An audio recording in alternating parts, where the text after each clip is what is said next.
Today is our Sunday school graduation. So on behalf of our Sunday school teachers, we welcome you all in today's Sunday school graduation ceremony. So kids are a bit nervous and excited, and looks like parents are much eager to see what kids are performing. So without further delay, we're going to start our presentation.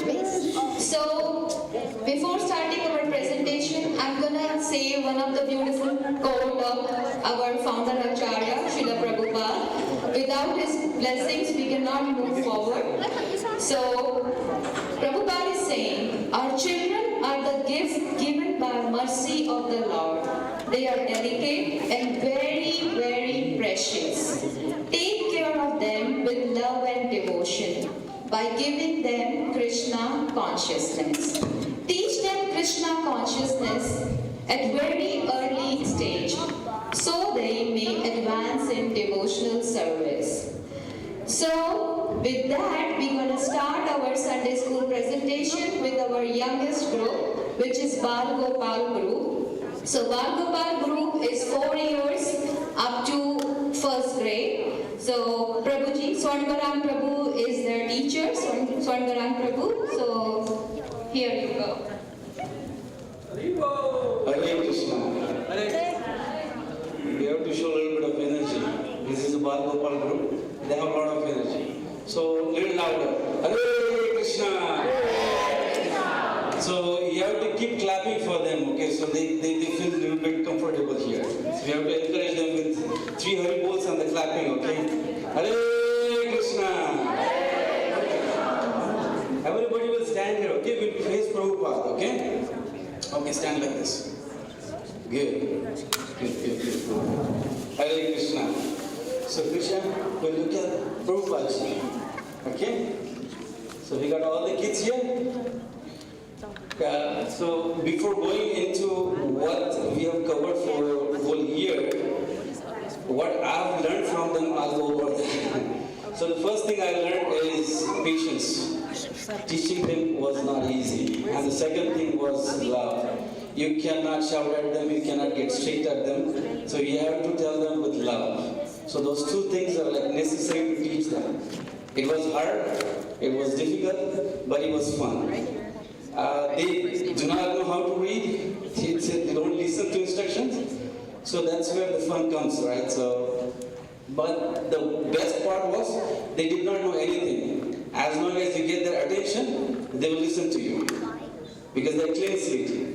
And that's where the Krishna mercy was flowing. And all the kids are the Krishna kids.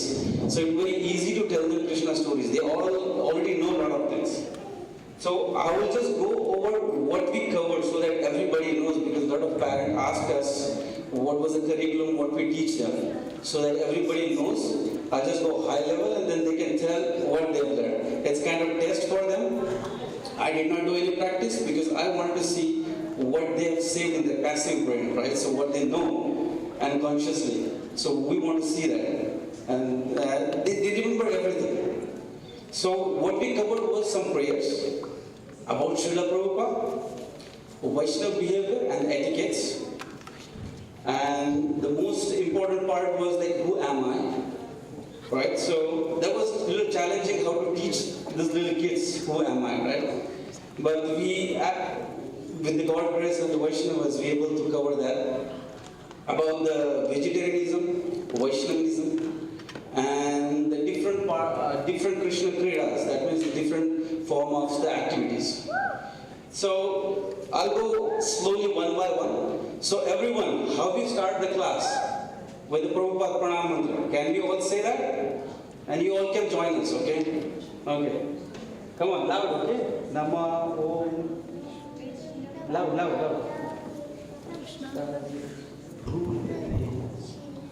Little louder. Srimate Bhakti Vedanta Swami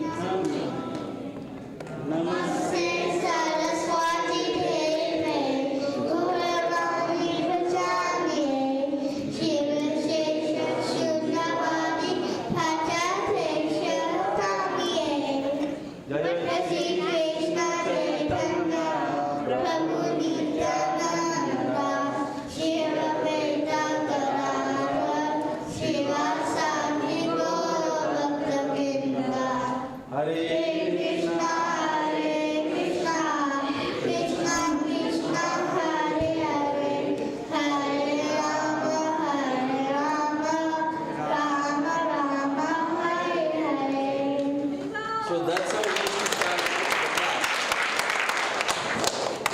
So that's a Prabhupada Pranati. So we thank to Prabhupada, and that's how we start the class. So everybody knows about the Prabhupada now.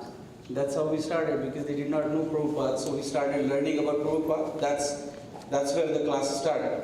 So when the year started, the first festival came was the Radhashtami. So we started learning about the Radharani. So how to learn about Radharani? It was really difficult for this kid to remember. So we taught them Radharani Pranam Mantra, right? Tapta Kanchana Gaurangi. And then the story about Radharani. The best part what we did was how Radharani appeared. And that was the activity we did. So hopefully most of the kids remember. You guys remember this one? What was this? Yeah, can you tell? What is this? The notice. Yeah, what happened? Why do we get moved from the lotus? See, that's how they remember. It has been a year. So what they did... Can I get the stand, please? Stand. Because I need 2 hands. I cannot manifest my 4 hands, right? So this is what they did. So how Radharani appeared was, she appeared on the lotus flower, right? So all the kids, they created a lotus and they write a name of Radharani. So rather than putting a picture, we taught them the name and the form of Radharani is not different. So that way they can respect the name of Radharani or the Krishna wherever they can see. So that's how we started the class. Then we did some coloring. We learned the name of Radharani. Can you guys tell the spelling of Radharani? You guys remember? Radha we did, right? R-A-D. No cheating, okay? So we wanted them to learn because they were learning alphabets. And there was a month of Radharani, so we started learning the tracing of Radharani. That's how we learned the name of Radharani. Then the coloring, because they are kind of developing their sensor activities, right? So we started teaching them, learning. This is a part of Krishna Krida where we teach them the colors also. Hare Krishna. Yeah, that's much better. The coloring was there when the Radharani's festival was going on. So you can see the coloring techniques, the way they were coloring. And some of the colors, they started nicely, but then they do not have enough patience. So they just go everywhere. But then I have to be patient and then give them very good marks and everything, and they clap for them and some treat. So that next class they can do better. That's how they started. And then we learn about Radharani. Then the Bhagavad Gita month came, because it's December, right? So in December, what we did, we learned about some shlokas. Some of the shlokas they forget, some of them might remember. So do you all remember the shloka we learned? You all remember the Patram? Okay, I'll get started. Okay. Yeah, go together, all together. Yeah, hold on. Okay. Yeah, together, okay? It's okay. It's okay, you say it, I'll wait for it. It's okay, he gets a little conscious about the mic. Okay, that's okay, you go ahead. Yeah, Patram, Phalam. Patram Pushpam Parvatam Yamino Vibhaktam Varachati Vidam Vadatam Swami Vijatam.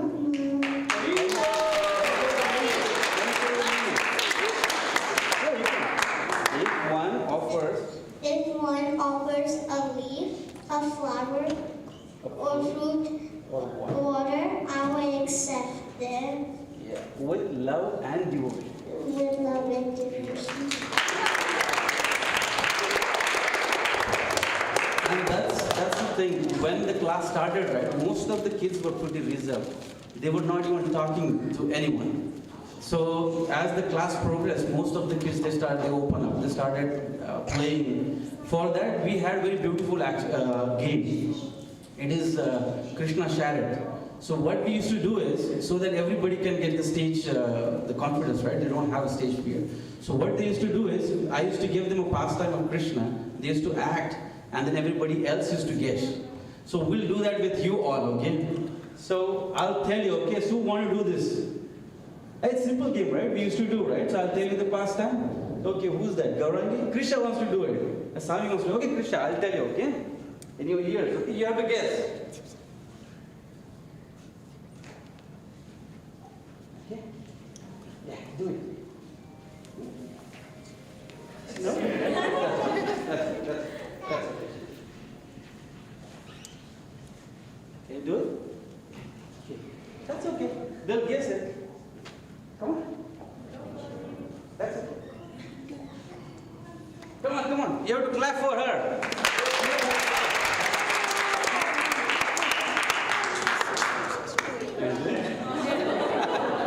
They got really shy. So actually somebody has to break the ice, right? Okay. You have to go in center and then face them. Okay. Do it nicely. They're not able. Okay, that's fine. Good. Can you guess what he's trying to do? It's Krishna pastime. Yes. What's that? Okay. No, it's Krishna pastime. Yes. He's trying to break pots. Not really. You have to do it a little better. Come on. You can do it. One more. Okay, you face me. Okay, that's okay. You face me. Can you get it? Playing ball? Not really. Almost there. Yeah, killing demons. So he was trying to, but who was shy? But this is how we started our first quarter of this year. This is how we started playing these games so that they can open up. Most of the kids were pretty shy because they're little and they were not sure what I'm going to ask them, right? So what activities I'm going to give them. So mostly we play a lot. All the activities what we have was playing. So above, I'll go a little faster here. Who am I? That was interesting, right? How to get that one done. So we are not this body or understand about Krishna, how can we do it? So there was very beautiful story they did actually. They narrated the story about the fish. Do you guys remember the story of fish? Can somebody tell the story of fish? Only Sue wants to tell? Okay, Sue, go ahead. So once upon a time, there was a fish in the ocean. He wanted to get out of the water, so he get out of the water. But when he was on the land, he hardly can breathe. Then a man came. He said, "Do you want my coat?" But the fish wasn't happy. Then a lady came and it said, "Do you want it to have?" And then it didn't like it. There was two kids come and give lollipops, but they didn't make the Can you tell fish. the moral of the story? You won't be happy where you are, but you only can be happy with Krishna. Yeah, that was the moral. We can understand we don't belong to this world. We belong to Krishna world. Whatever we do here, whatever endeavors we do, we're not going to get happy. We'll be happy with Krishna. They learned just with fun. They just was playing this fish story and they learned it. They still remember the fish story. Everybody remembers it, but they just get shy when they want to tell. There was one more story we learned about crane and swan as a part of Who Am I. This is about the bad association. We were just learning about satsang, why we should come to a temple, why should we associate with the good people. So there was one story we learned about swan and crane. Anybody else remember that, swan and crane? Oh, you all remember? How about Amol? You remember the story? Either. Anybody want to tell that? Only Subbu remembers. How about Arjun? Arjun, you want to tell? I know you remember. I just briefly you can tell, okay? What happens? End of the story. Yeah, he can.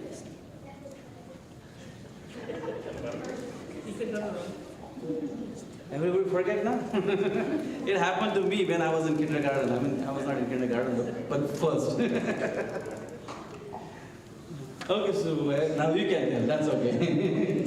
One day there was a swan. He wanted to join with the cranes, but his mom then said, don't join with the cranes. But he didn't listen to his mom. He joined with the cranes. They flight somewhere else. There was on the floor there was rice. The cranes and the swan went there. The cranes started eating, but the swan didn't. Then they got trapped. The man come, but the crane said he didn't take any bite. The man didn't listen, so the swan died with the cranes. So it's better to be alone than associating a bad company. So swan died just because swan associated to the cranes. So that's the moral of the story. So better be alone than associating the bad company. That's why we come to the temple, to associate the good people, right? It's a good association. And when there was the bad weather or the kids don't want to learn, so we used to do the yoga activities. So kids do learn yoga. So basic poses we did. Do you remember any pose? The tree pose? Yeah. Can you do one pose? Yes, Arjun? Yeah, you remember that? Which one do you remember? Oh, there you go. Thank you. Let's go.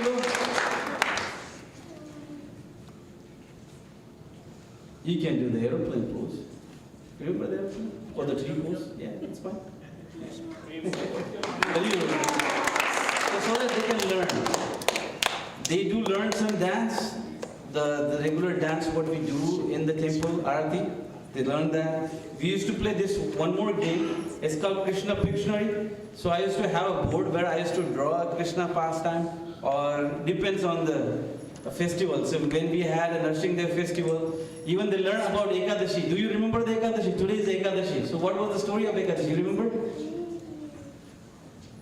Anybody else remember Ekadashi stories? Ash remember, right Ash? No? Oh, you do? Do we fast on Ekadashi, Ash? Yes, right? Yeah, we do fast, right? Is Garang, you want to say something? Okay, so briefly, okay? Because the other classes need to cover. So when Vishnu was sleeping, there was in his ear something come out. There was a monster. So he wanted the battle. So he went to every god and battle, but no god can battle him. Then he went to Vishnu. Then Vishnu waked up, but the monster said, battle with me. When they were battling, then Vishnu got tired and fell asleep. But the monster wanted the battle, so he found the cave where Vishnu was sleeping. But there was a nice lady come out of Vishnu's ear, and Amy was in Vishnu's cave. When the monster went in there, he saw the little lady. But the monster said, where is Vishnu? And the lady said, Vishnu's sleeping. But the monster wanted to battle Vishnu. But the nice lady said, why do you want to... What was her name, Subhu? Huh? What was her name? The beautiful girl? I don't know. Ekadashi. Ekadashi. That's how the Ekadashi appears. What we do on Ekadashi?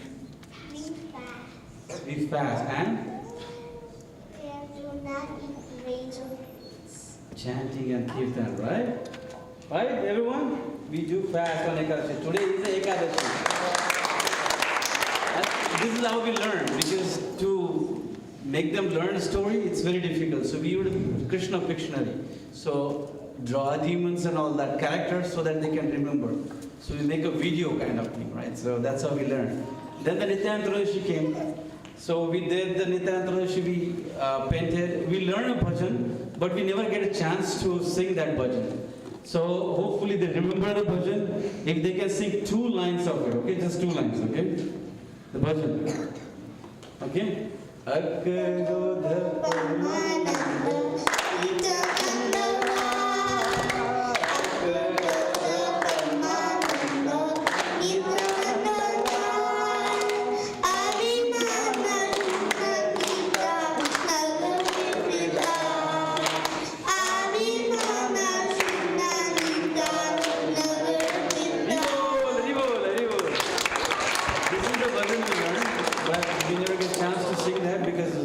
I was sick that time, so I was unable to attend that.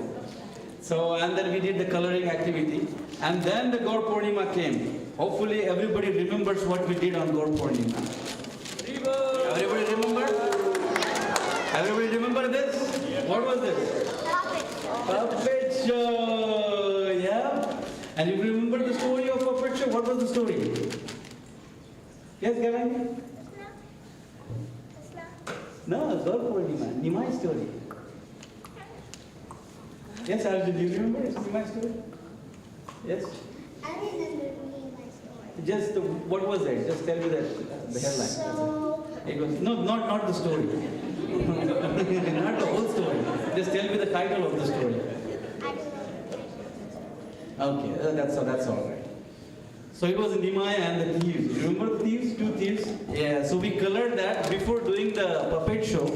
To remember the story, we went through the coloring of each kind of frame. That's how they remember the story. And then they narrate the story, and then I was doing the puppet show. Bhavya was there, Guru was there, and the other team was there. The whole team was helping us for the puppet show. That was a wonderful show. We all like it, and they learned a lot from it.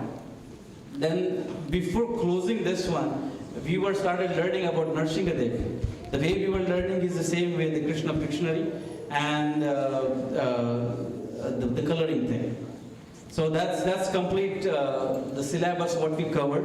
This is just about, not just about the festivals. They learn cooking, they learn dancing, they learn singing, they learn music, they learn coloring. A lot of activities they've learned. And hopefully I will be sending them a lot of worksheets. Even though we are kind of done with the class, until the next class starts, I'll be sending them. And thank you all the parents for cooperating every time. Yes, Subbu. You said next Sunday we'll make cupcakes.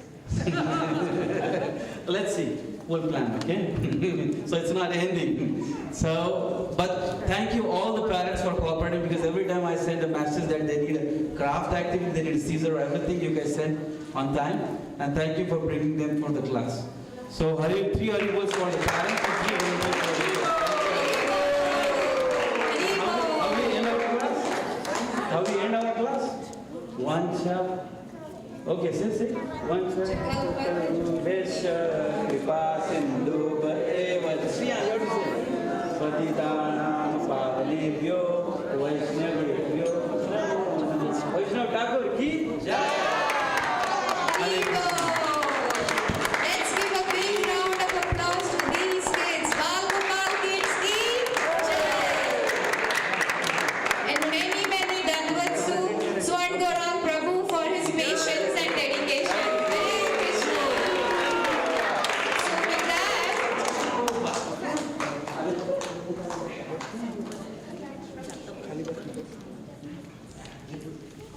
so now we are moving on to our next class, Damodar class, which is from 2nd grade to 5th grade. So Varsha Mataji will take care from here.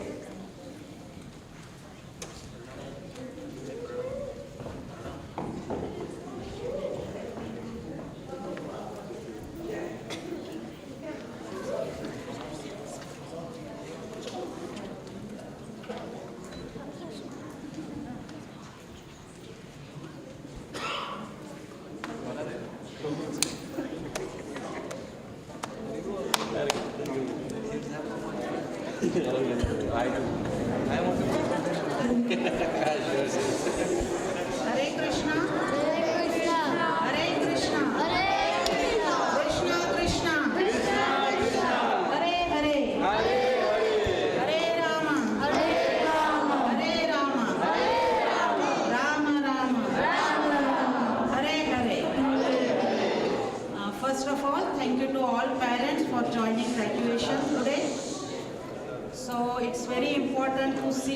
our kids are growing spiritually. And this is Damodar class. You can see age 6 to 10. So we request Matajis, can you please come a little bit forward to encourage kids? There's a lot of space, if you can come a little forward. So this year we covered this topic, who am I? You might be wondering like this topic already covered in Balgopal class, but this topic is like that we should also read every time because we should know where we were and where we are now and how we can go back to spiritual world. So first topic we covered is who am I? Second one is how Krishna kills the demons and how he kills our material desire, which helps us to go back to spiritual world.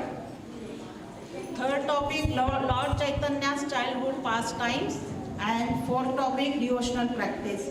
So today our Damodar class will present devotional practice.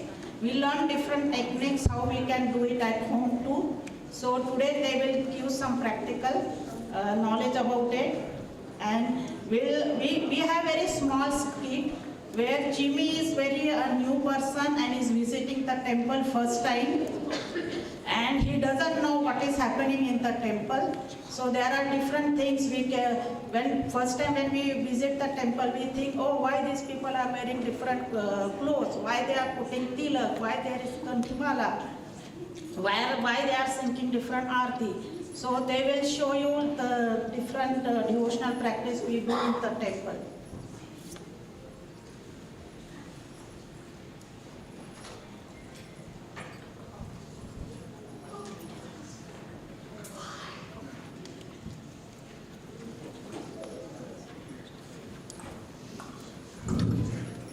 So Jimmy is Arnav and Ishan is showing our Vaishnav attire.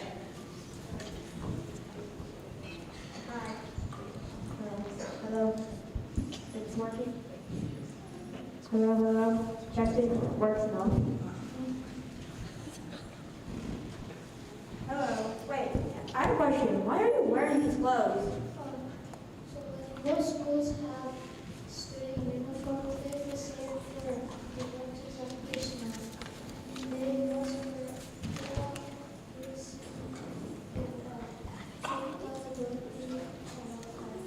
This is one of 64 devotional services. Most devotees will be approached by humans. They will go to Vrindavan to live with Krishna. These two lines Ishan, can you start again, please? We could not hear. Starting again. Why you wear Vaishnav attire? Like most schools have student uniforms. It is the same for devotees of Krishna. They must wear tulsi, tilak, and dhoti, kurta at all times. This is one of 64 devotional services. Most devotees won't be approached by Yamunas. They will go live with Krishna and Vrindavan. These two lines represent the lotus feet of Krishna, and this is a tulsi leaf. Hari Bol. Oh, hi. And that was actually pretty interesting. I never knew about those things. So, like...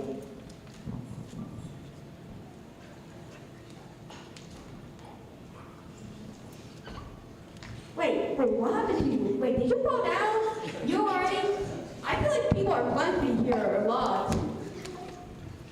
I did the Dandavat Pranam. The Dandavat Pranam involves bowing down, touching the ground completely on the ground with 8 parts of your body. The forehead, chest, both hands, both knees, and both feet.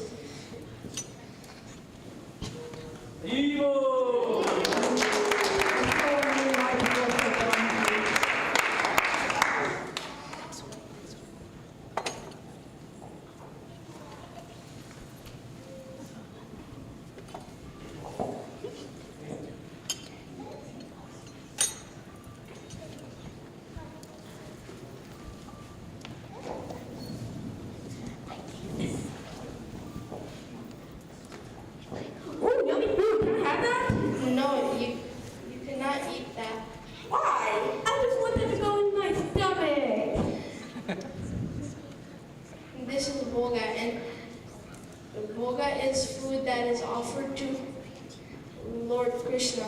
And when after offering it to Lord Krishna, it is now known as Mahaprasadam. But like, how do you even do it? That's just what? So first you have to do ajaman, then you have to offer obeisances, then clean the offering area and wash your hands. Bring in the offering and don't forget the tulsi leaves.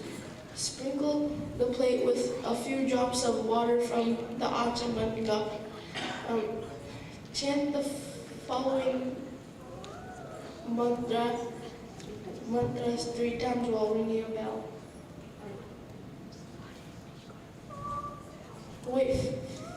Wait 5 minutes. Before taking the plate, clap your hands 3 times. Hari Bol. Okay. Please. No.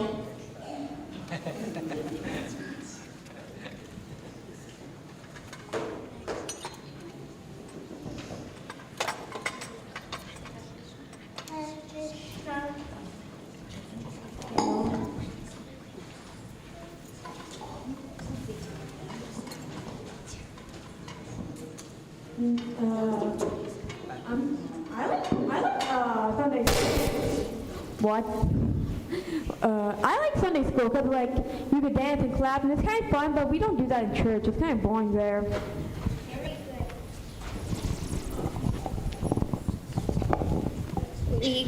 Very good. We go here every Sunday. Wait until you taste the vegetarian food they prepare for us. Oh, that's cool, but like, why are they like doing these like fire things circling around this like statue over there, and there's like these smoke sticks, and they're splashing water? I'll definitely get sued if I do that there at church. Are you talking about Aarti? We can do it at home. You don't need to be a Bujati or a grown-up to do it. Oh, never knew that. So why do we do Aarti, Navya? Arati is one of the main elements of worshiping deities. Every day we give different items to the Lord, like ghee limbs and flowers, by waving it before them. Arati doesn't only show the respect from us to the Lord, it also shows how much we love the Lord and it pleases Him.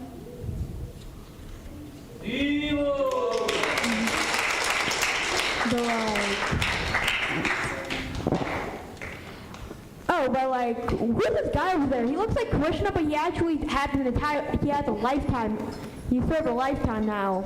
That's not Krishna, that's Srila Prabhupada, and he's no longer in this world, that's a statue. But then why people do arati? I thought they only do that to gods. Arati can be performed for any great soul. We do it for Srila Prabhupada because he's like our spiritual grandfather. Oh, okay.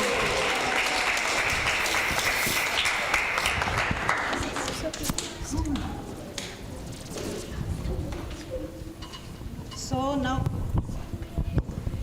after Aarti, after Kirtan,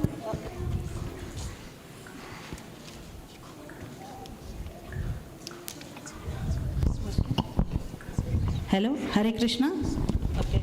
So after Aarti and Kirtan, Jimmy was very hot, tired, and as hungry as a bear when Kirtan finished. Jimmy tagged along with other friends. Manang.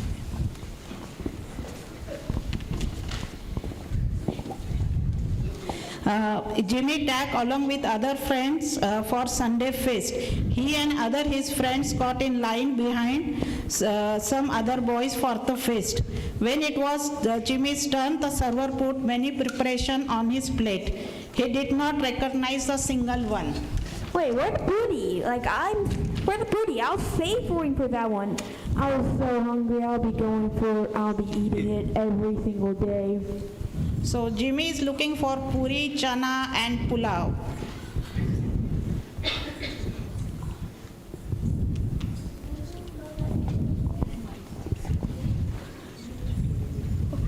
Don't you know what Ekadashi is? Yeah, I know there's Akadashi. But like I'm still looking for that good old rice.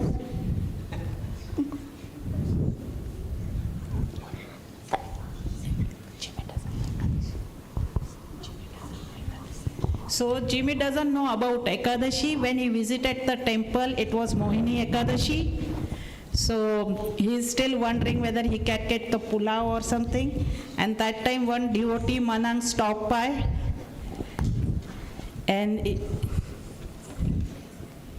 Ekadashi is an important celebration because we fast from grains and beans. It comes 2 times each month, and we do not eat grains or beans in it. That's why the feast from last Sunday is different from this Sunday. Why? I just want that puri our rice. I just want that puri.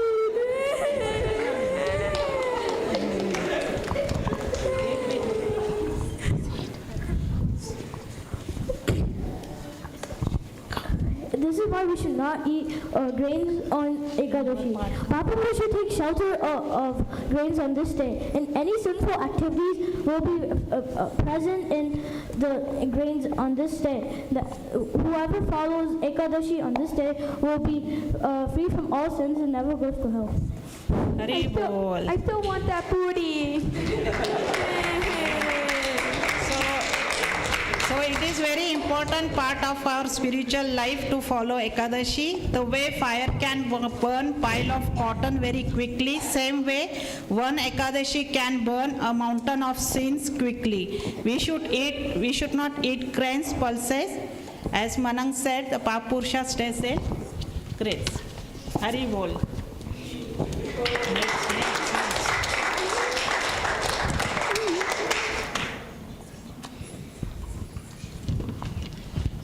So, basting Jimmy like that meeting some of other friends at the temple and making new friends. He was glad now that he did not feel out of place. He did not mind asking other kids questions if he did not understand something. He found out that they really liked it to talk to him about Krishna and to teach him things. I think it's time for you to start some preaching. Wait, preaching like in front of the stage? But I'll be nervous. No, there are other ways to preach. Lord Chaitanya says that you should tell everyone you see about Krishna. You can also help clean, cook, and also distribute books. Oh, do you preach sometimes? I try my best to preach. I gave your mom and one of my teachers a cookbook, and I brought you here, didn't I? Wait, what? So That is Rukmini Mataji. She dresses the deities every single Sunday, and so everyone comes to see them. And that is Balgopal. He teaches classes as to teach children about Krishna. There's also people who distribute books and do other devotional services to the Lord. Oh, that's cool. So Jimmy decided to preach next time, and he is thinking to get his new friends to the temple. And he had very different experience in the temple. And Jimmy had never thought that there were so many different ways to tell people about Krishna. And he began to see that he could preach too. Hare Krishna. Hare Krishna. Hare Krishna. Hare Krishna. Hare Krishna. So Jimmy, would you like to pay obeisances now? Would you like to do Dandvat now? Now you know the importance of Dandvat. Pranam to Lord. Pranam to Lord. Hare Krishna. Haribo. Let's give a big round of applause to these kids. Thank you, Varsha. Varsha Mataji for teaching them in such a practical manner. It was a really wonderful skit. Thank you so much. Hare Krishna. So now we are moving on to our next class. Varsha Mataji, would you like to say something? Okay, so now we are moving on to our next class, which is Gopinath class, which is the middle schoolers from 6th to 8th grade. Some of them are in the 5th grade also, depending on like if they are joining for so many years, so we move them sometimes, depending on their knowledge, because we don't want them to repeat things. So some of them are in 5th grade as well. So I am the teacher of Gopinath class. So my kids gonna present few things which we have learned in the class. So Krishna and Vivan.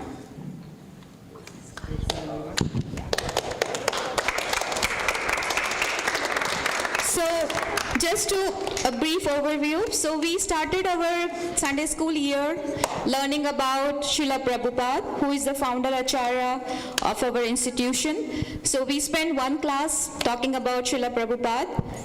So then we discussed about some of the topics. So it is hard to present everything in 20-25 minutes because of the time constraint, and some of my kids were not able to make it today. So we are presenting a glimpses of what we have covered in all the different classes. So Krishna and Vivan gonna talk about what? Who is God and four miseries? We're also going to be talking about if a God exists. Does God exist? Who here thinks God exists? So this is an interactive session. So they're going to ask some questions from you. So feel free to raise your hands. Do you believe God exists? We should be seeing everyone's hands.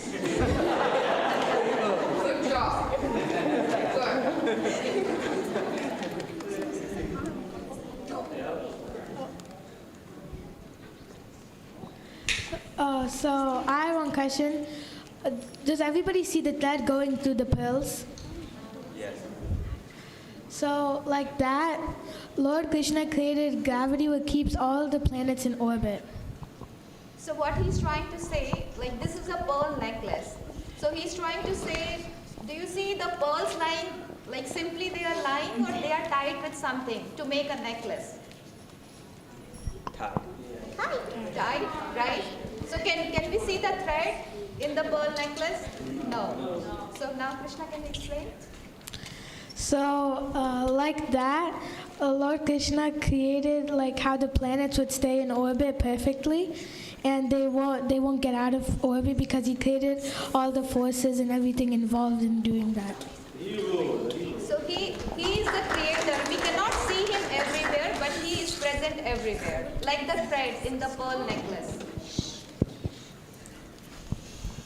God is the underlying support. These are some miracles of God. So the body is a very complex creation, and if the computer was created by a human and it wasn't created by itself, and a body, and some people say that a body is 100 times more complex than a computer, how can that just come by chance? So God had to be created there.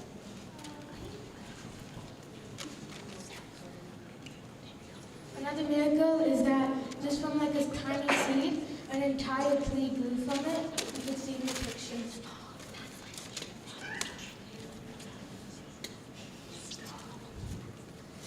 And we have another question. Who is the Supreme Personality of Godhead? Does anybody have an answer? Yeah. Lord Krishna, the two-handed form of Krishna, is the Supreme Personality of Godhead.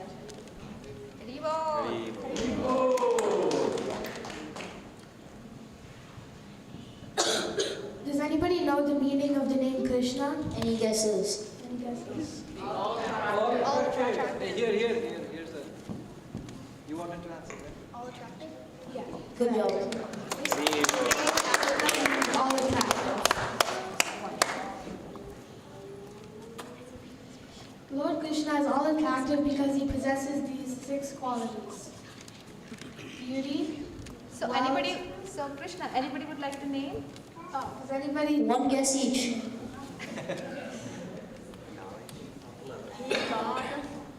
No.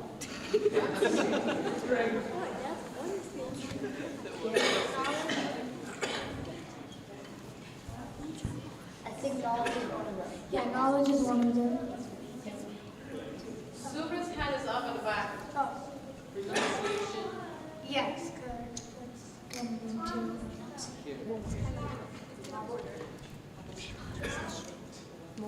too. I was going to say strength. Strength? Yeah.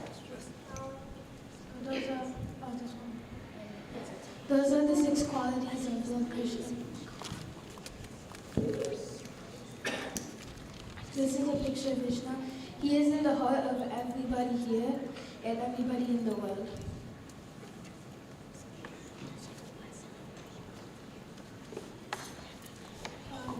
Can we see God? But we can only see God by developing pure love and devotion towards Him. How are problems judged? Okay, who wants to take a guess on what is a real problem? Okay, what's a real problem? Wars. No. You're on the right path. Okay. Droughts. Huh? Droughts. No. Money? No. So now give them more clue. How we can judge? So, So ask them, how can we judge the real problems? How do we judge a problem?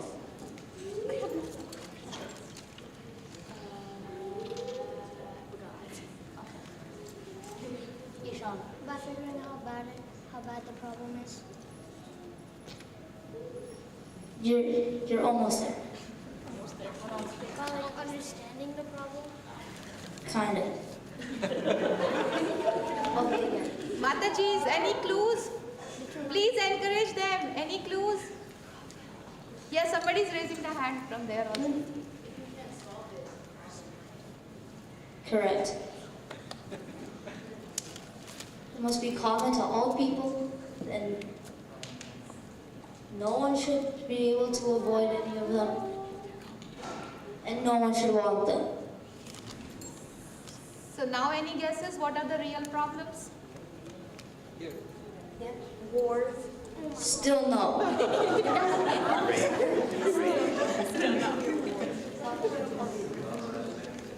He's saying something. Rain. Too much flood. No.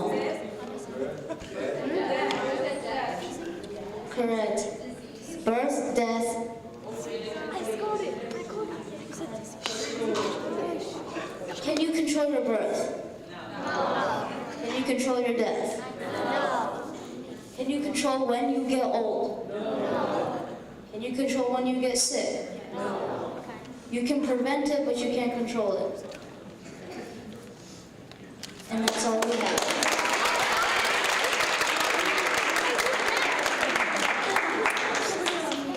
Thank you very much, Vibhav and Krishna. So now we are moving on to the next group.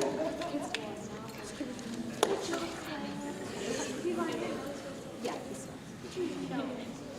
So next group is Simran, Ahana, and Alyssa.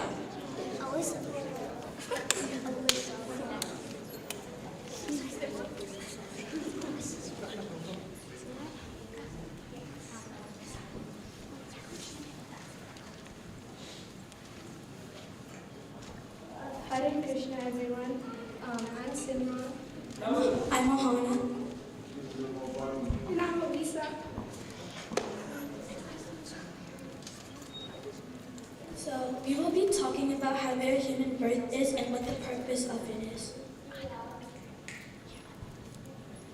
How rare is human birth? There are 8.4 million species in the world.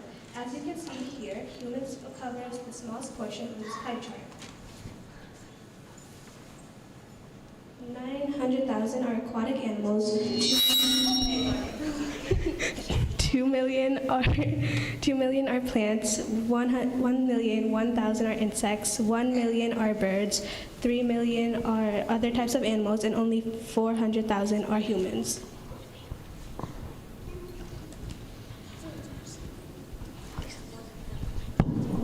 What is the purpose of human birth? The purpose of human life is to serve and inquire about the Lord. If humans don't use their highly advanced brains in this way, they are just as good as humans. Animals.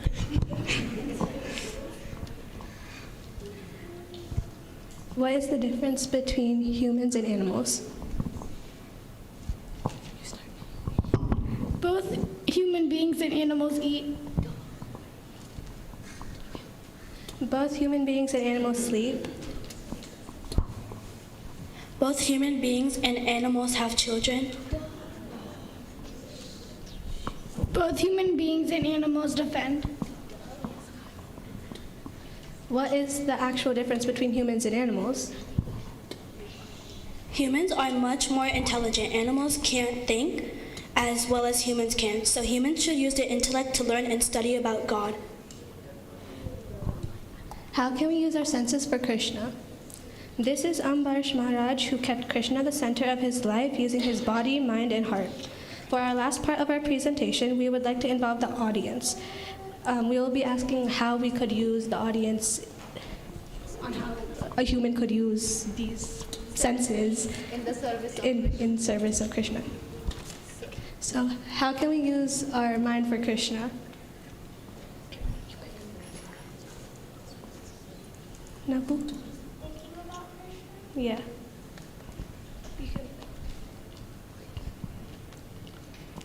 This is not for kids' test.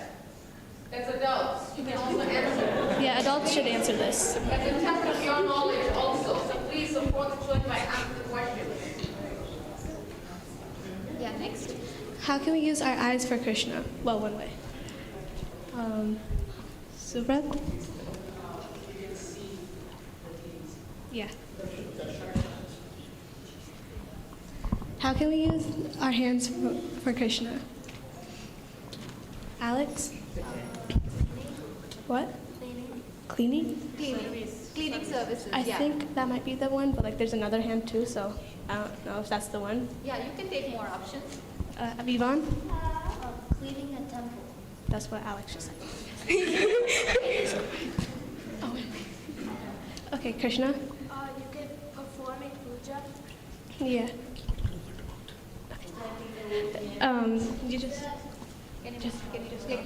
Oh, it was cleaning the temple. Okay, guys.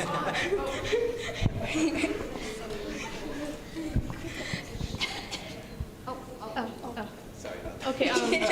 Nobody saw that. Nobody saw that.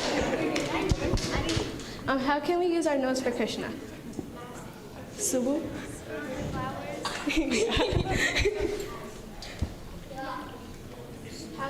How can we use our mouth for Krishna? There's one answer here. Bhavya? Honoring Prasad. That's one of them. There's like two. Yeah, and most important is speaking about Krishna. Yeah, like speaking about Krishna. How else can we use our hands for Krishna? Oh, there's another one. Avi? Yeah, cooking. Yeah, I mean, yeah, that would count in devotional service. How can we use our heads for Krishna? Alex? Not the brain head. We already did thinking about Krishna. Like the head itself. Can you bring the mic closer? Like the head itself, not like. Bowing down. Yeah, offering obeisances. How can we use our ears for Krishna?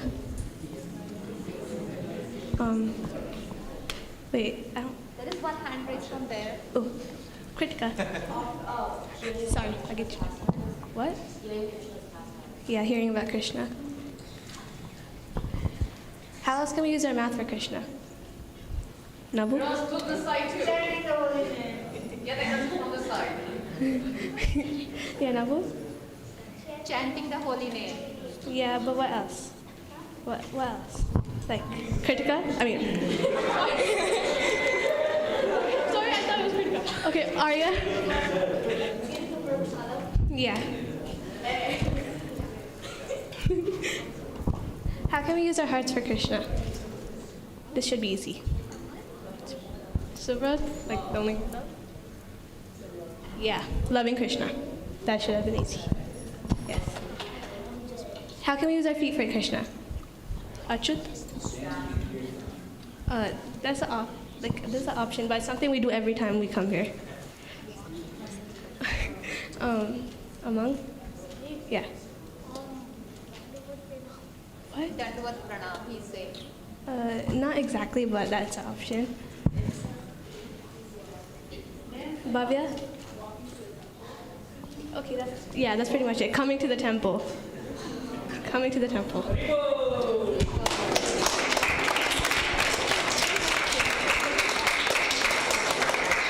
Hare Krishna, thank you.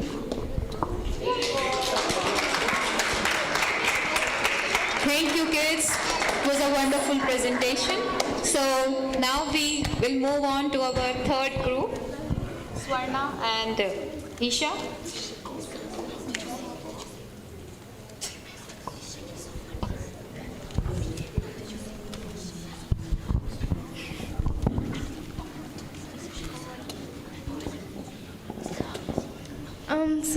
Hare Krishna, we're going to talk about the knowledge of soul and body. By Isha and Swarna. Are you guys this body Or soul. or soul?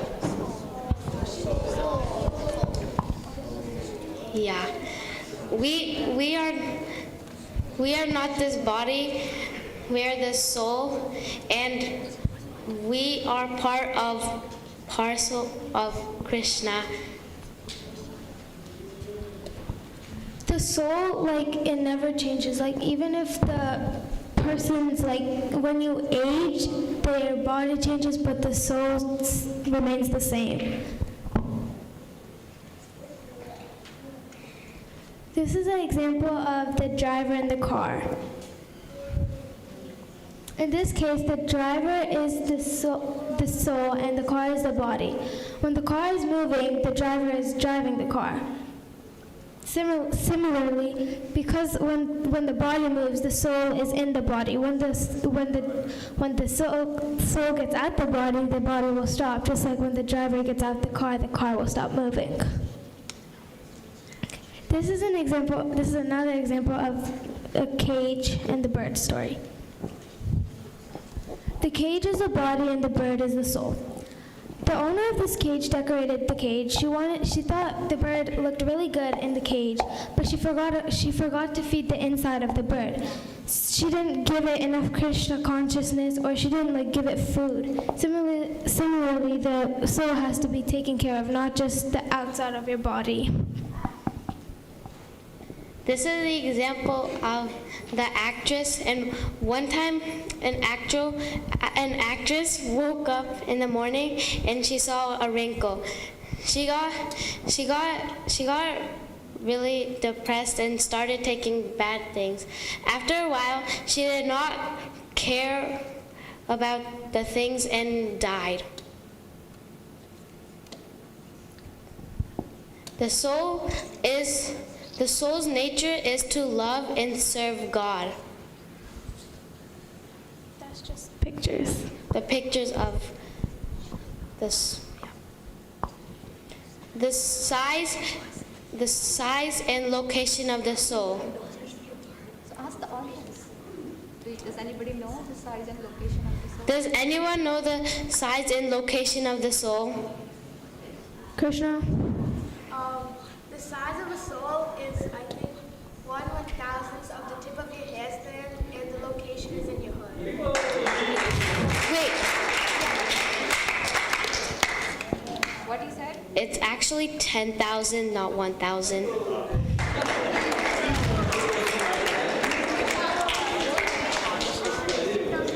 but the soul is very tiny, and the soul is about 1 in 10,000 of the tip of a hair, and it is situated in the heart. So every time you grow, the soul will stay the same.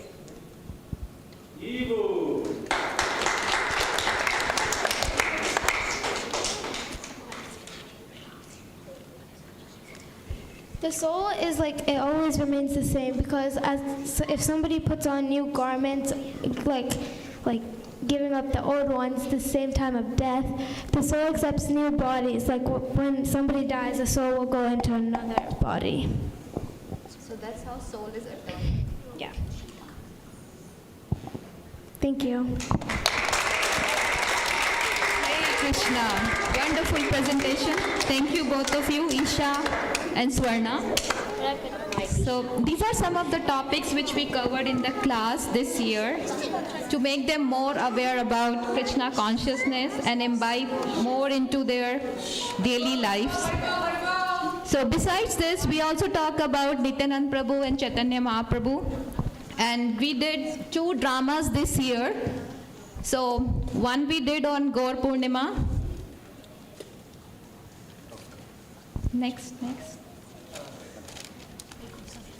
So we did 2 dramas this year. One was on Gaur Purnima and one was Govardhan Puja. And we did one baking session this year. Where we made some cookies. Anybody remember what kind of cookies are those? Red velvet cookies we baked. And we did one more session of painting their t-shirts which they are putting on today. So that was also one more fun activity of the Sunday school which we did this year. So this is how we concluded this year with our final presentations. So with that, we will move on to our next class, which is Krishna class. Thank you, kids. Let's give a big round of applause to the Radha Gopinath class. Hare Krishna. So I'll give mic to Jitmitra Prabhu now. So he is the Krishna class teacher. So Prabhu, here you go.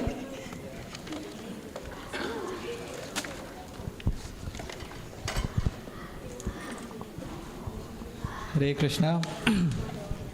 Yeah, it's so nice to see all the kids and all the things that they're learning. So, very shortly my class will present what they have learned in a very interactive format.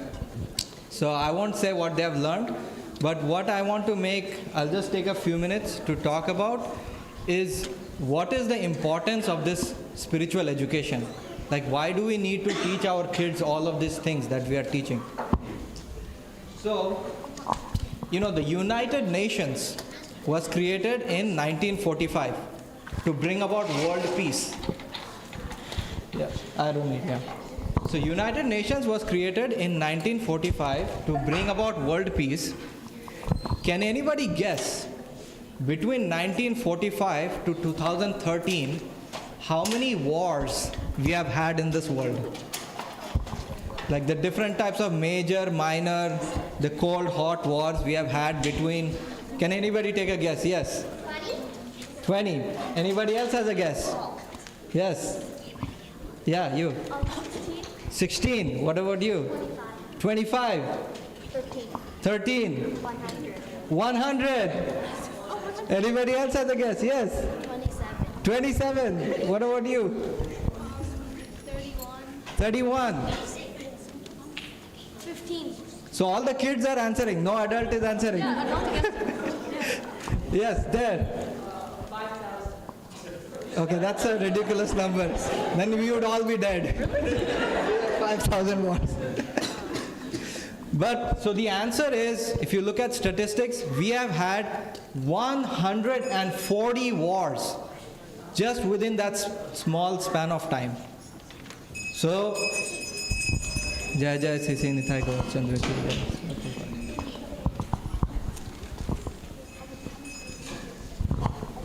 So we have had so many wars, 140 wars between 1945 to 2013. And what we see that when we compare one decade to another, the number of wars are increasing. Forget about wars.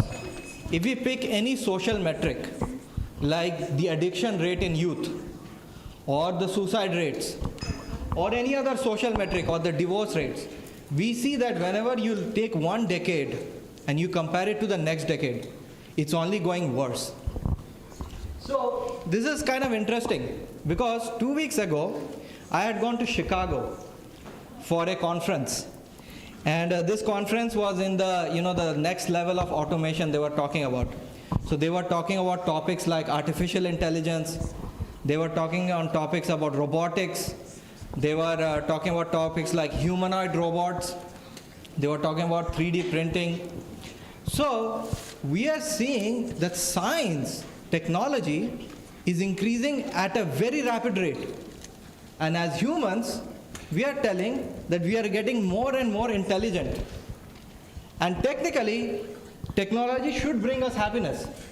So how is it that technology is going up, but every other social metric is getting worse and worse and worse? We had 140 wars.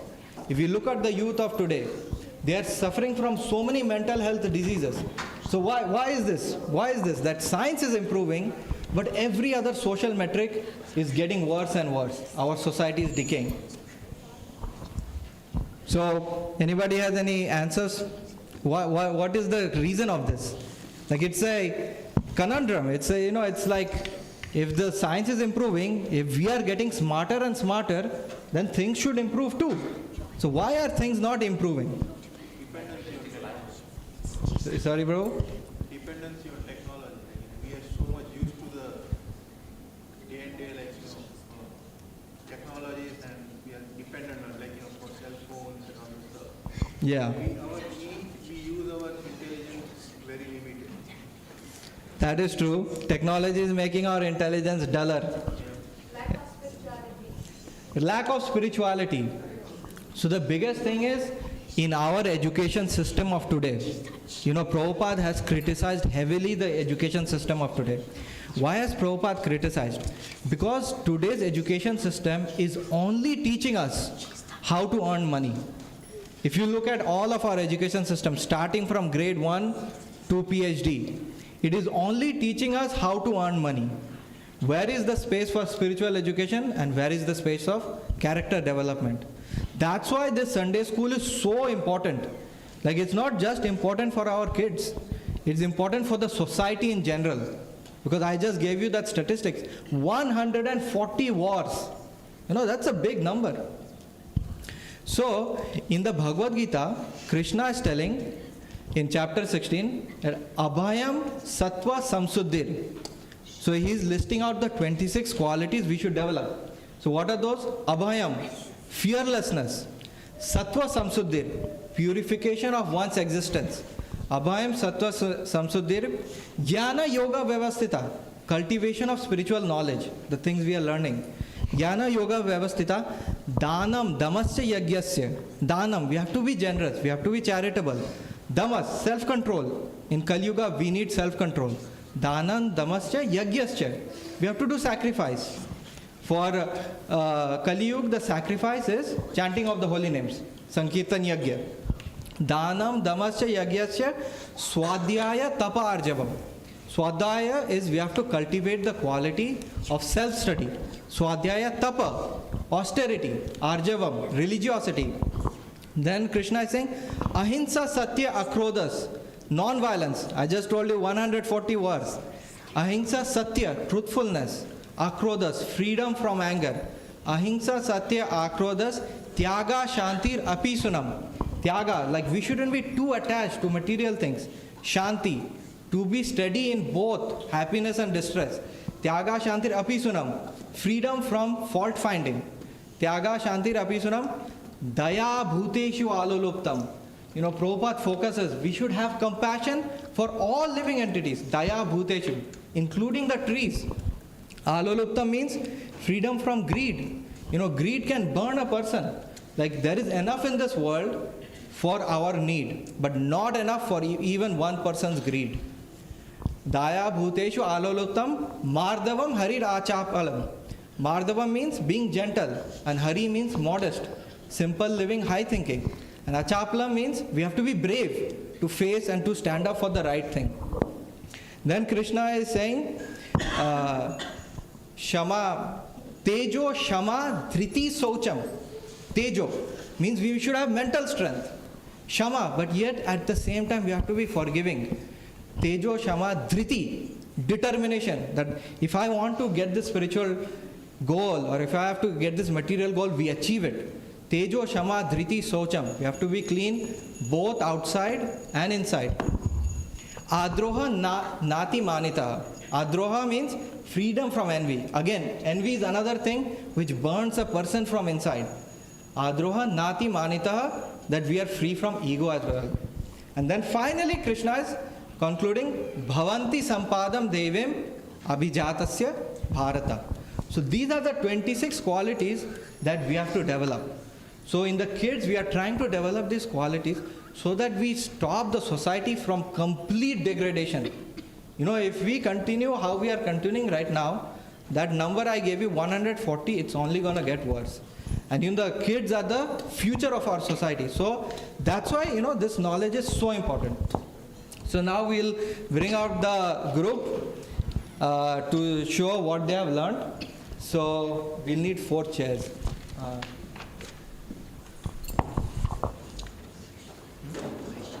So one group on one side will use the mic and the other side will use the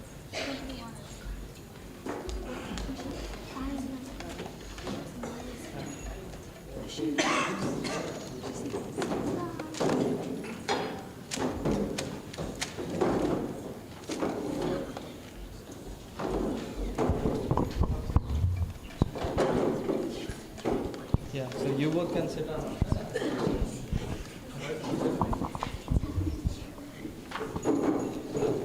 So you both can. Okay.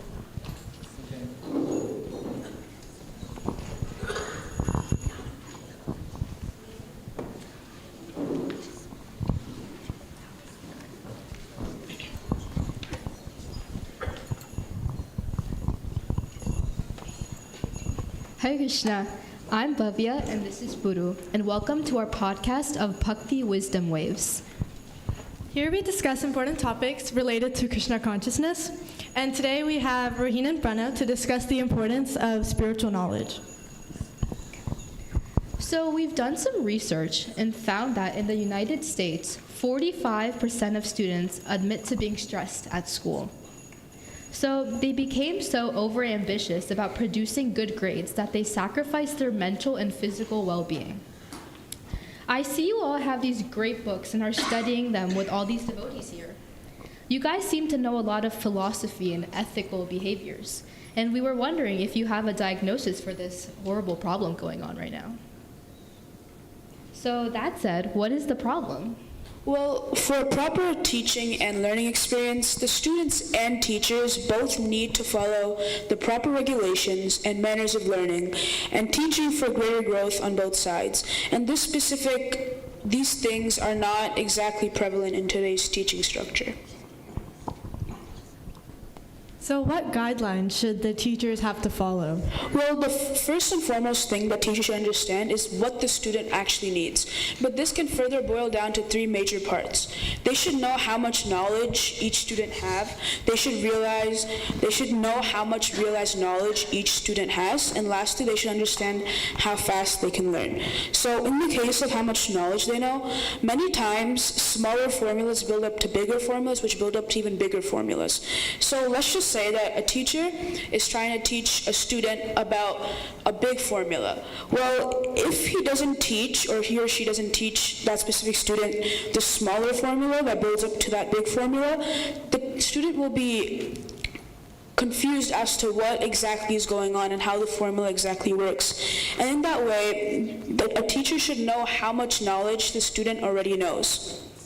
Further, they should know how much realized knowledge each student should have.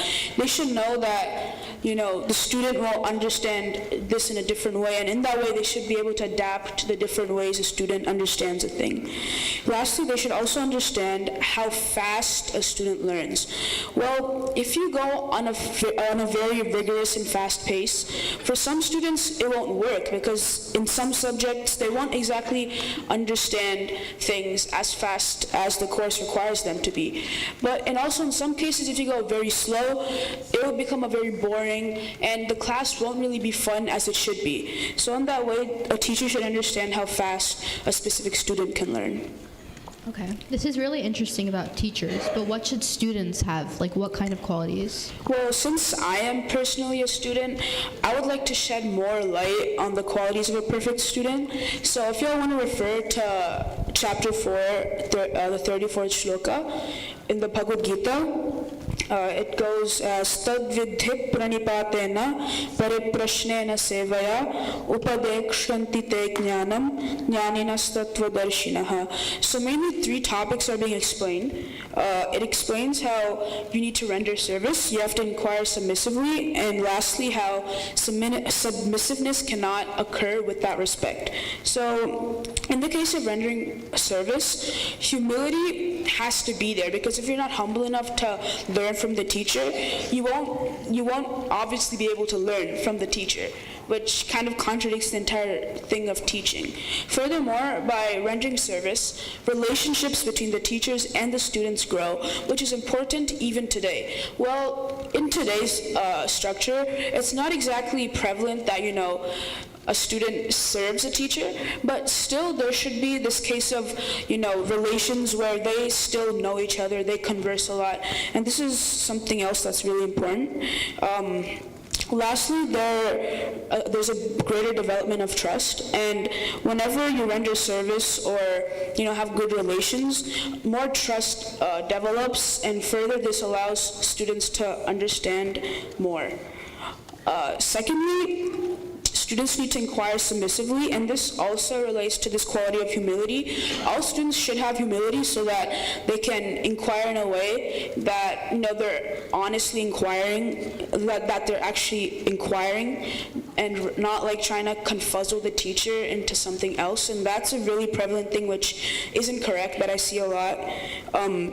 Another thing is that trust also is built whenever you inquire submissively, and this sort of, it makes the teacher confident that, you as a student are trying to learn rather than, trying to do something else rather than learn. And additionally, obviously, better relationships will grow because, again, you're asking honest questions.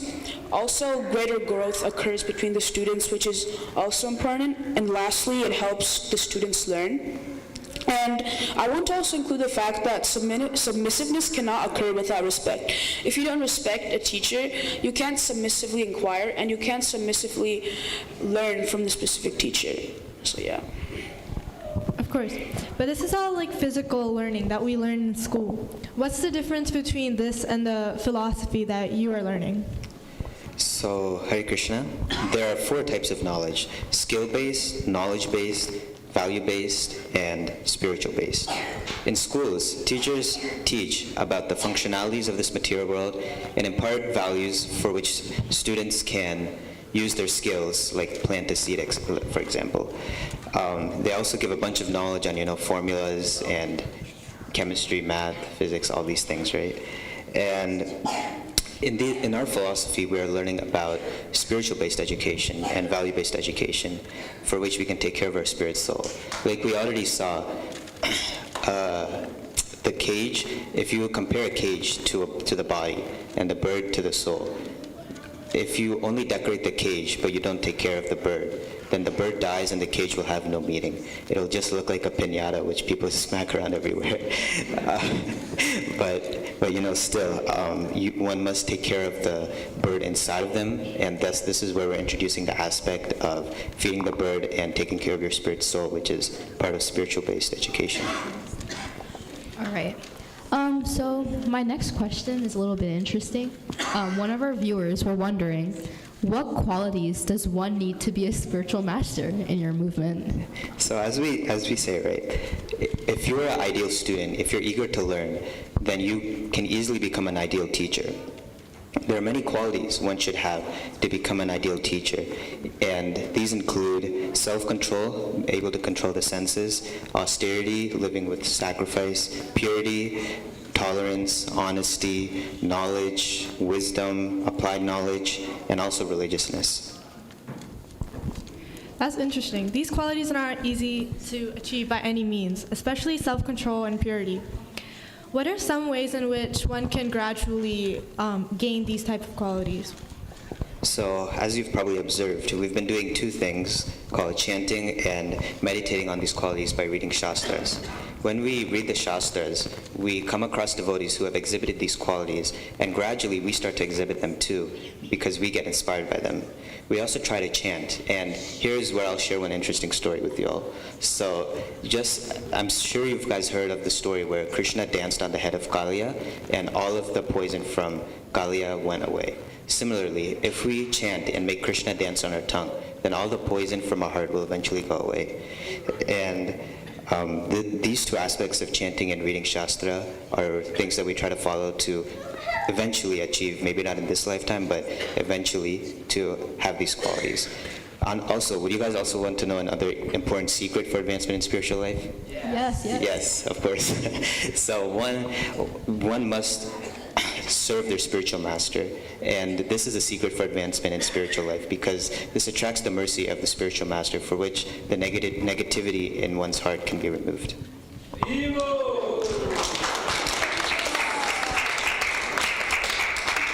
Amazing. This is very deep knowledge.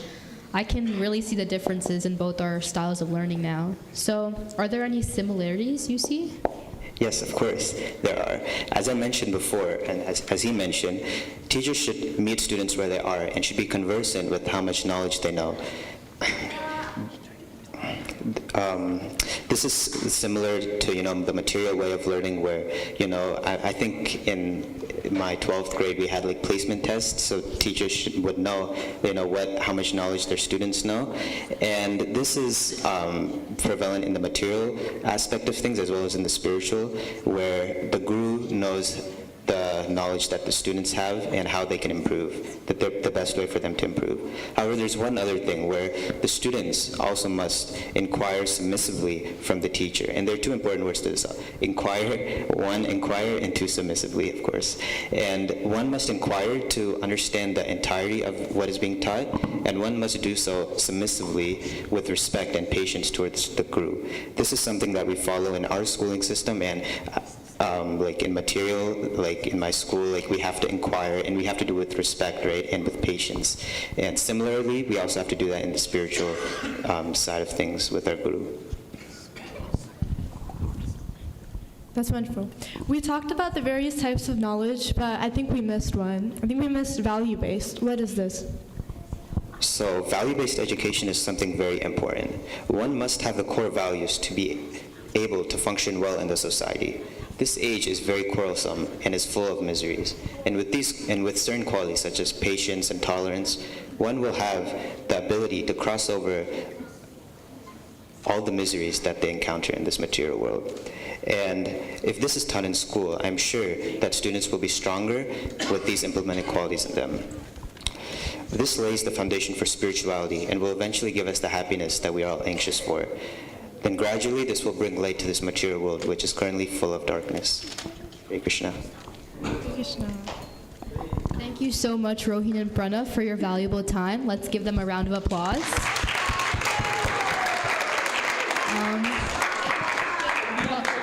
Oh yeah, go ahead. No, you can. Oh no, okay. So we'll be back after a short break. Hare Krishna.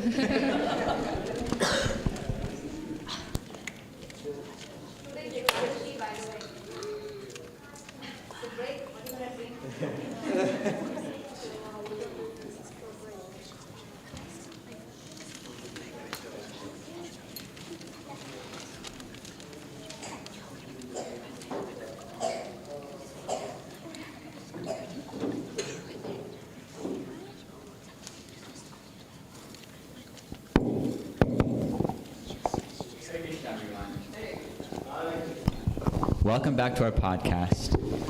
So today we'll be interviewing Bhavya and Pravesha about chanting, right? Yes, chanting. So we've heard so much about the so-called Mahamantra and chanting, and we've heard you guys chant all day long. Is that true? Yes, of course. So can we clear some doubts about this with you? Wonderful. So just a few questions. How does chanting help us in our day-to-day lives? So aside from the immense spiritual benefits that chanting offers, there's a lot of material benefits as well. It helps a lot with concentration, and we're students, so it's very important for us to be able to have that tendency to focus a lot of times, especially in class and like later on. So chanting really helps us with focusing, and there's many kids and adults who focus from ADHD, which is like a lack of concentration. So every now and then, after like long durations of studying, it could be beneficial to, or it is beneficial to like do a round or two in order to clear the mind, which helps the mind calm down and really like helps us grasp the concepts. Like after what we learn after is a lot easier situated in our minds. And long term, it helps us prevent a lot of mental health disease and brings emotional balance as well. That's wonderful. So why do we chant? Okay, so as we know, there's 4 yugas: Kali Yuga, Dwapar Yuga, Treta Yuga, and Satya Yuga. So each of these 4 yugas have a specific way to worship the Supreme Personality of Godhead. So in Satya Yuga, it was meditation on Lord Vishnu. In Dwapar Yuga, it was deity worship. In Treta Yuga, it was a havan, so a sacrificial fire. And now in Kali Yuga, which is the present day, we do Harinam Sankirtan Yagna. So therefore, we chant the Hare Krishna Mahamantra. So what is the power of the holy name? Okay. So in the Chaitanya Charitamrita, there's a verse. It goes, Nama Chintamani Krishnas Chaitanya Rasa Vigraha Purna Shuddho Nitya Mukto Abhinatvam Nama Namine. So whatever we desire to the holy name, we'll attain that. But it'll come with the suffering. So for example, if you ask for a 6-figure salary, you'll get the salary if you pray to Krishna, but it comes with long working hours, not being able to spend enough time with your family, etc. And also, by chanting, we're able to remove many obstacles in the path of our bhakti that come. So, yeah, that's what we get. So the second line of the shlok, Chaitanya Rasa Vigraha, so this represents how all the devotees, chanting helps all the devotees create a unique type of bond with Krishna. So we can have a bond of like friendship or motherly, fatherly, like child, parent-to-child bond, or a servant bond, Sakya, Vatsalya, or Dasya. So chanting has the power to help us individually reciprocate with Krishna and helps us create that type of bond in which we can connect closer to Krishna. That's interesting. So how is the Mahamantra so holy? So all of Krishna's energy is invested into the Mahamantra, and Krishna is non-different from the Mahamantra itself. And even in the shlok where it said Punaha Shuddho Nitya Mukto, so which means how Krishna's name is not contaminated at all by all the material qualities. So all the material things that we see in this world, Krishna's name is clean of it, it's completely pure. So there's no question of it being involved with anything like considered bad. So in that case, that's why it's so holy compared to everything else. Interesting. So you guys are talking about this holy name, holy name. What does the holy name mean? And what do the words we are saying mean? Okay. So the direct translation is, O Lord, O energy of the Lord, please engage me in your service. So there's 16 syllables in the Mahamantra when we chant. The 3 main names we chant is Hare, Krishna, and Rama. Hare is an address to the God's energy, also known as Radharani. And Krishna is the name of God, as we discussed, he who is attractive to everyone. And Rama means one who gives pleasure and enjoys life. So can we all just chant the Hare Krishna Mahamantra once with this prayerful mood? So, Hare Krishna.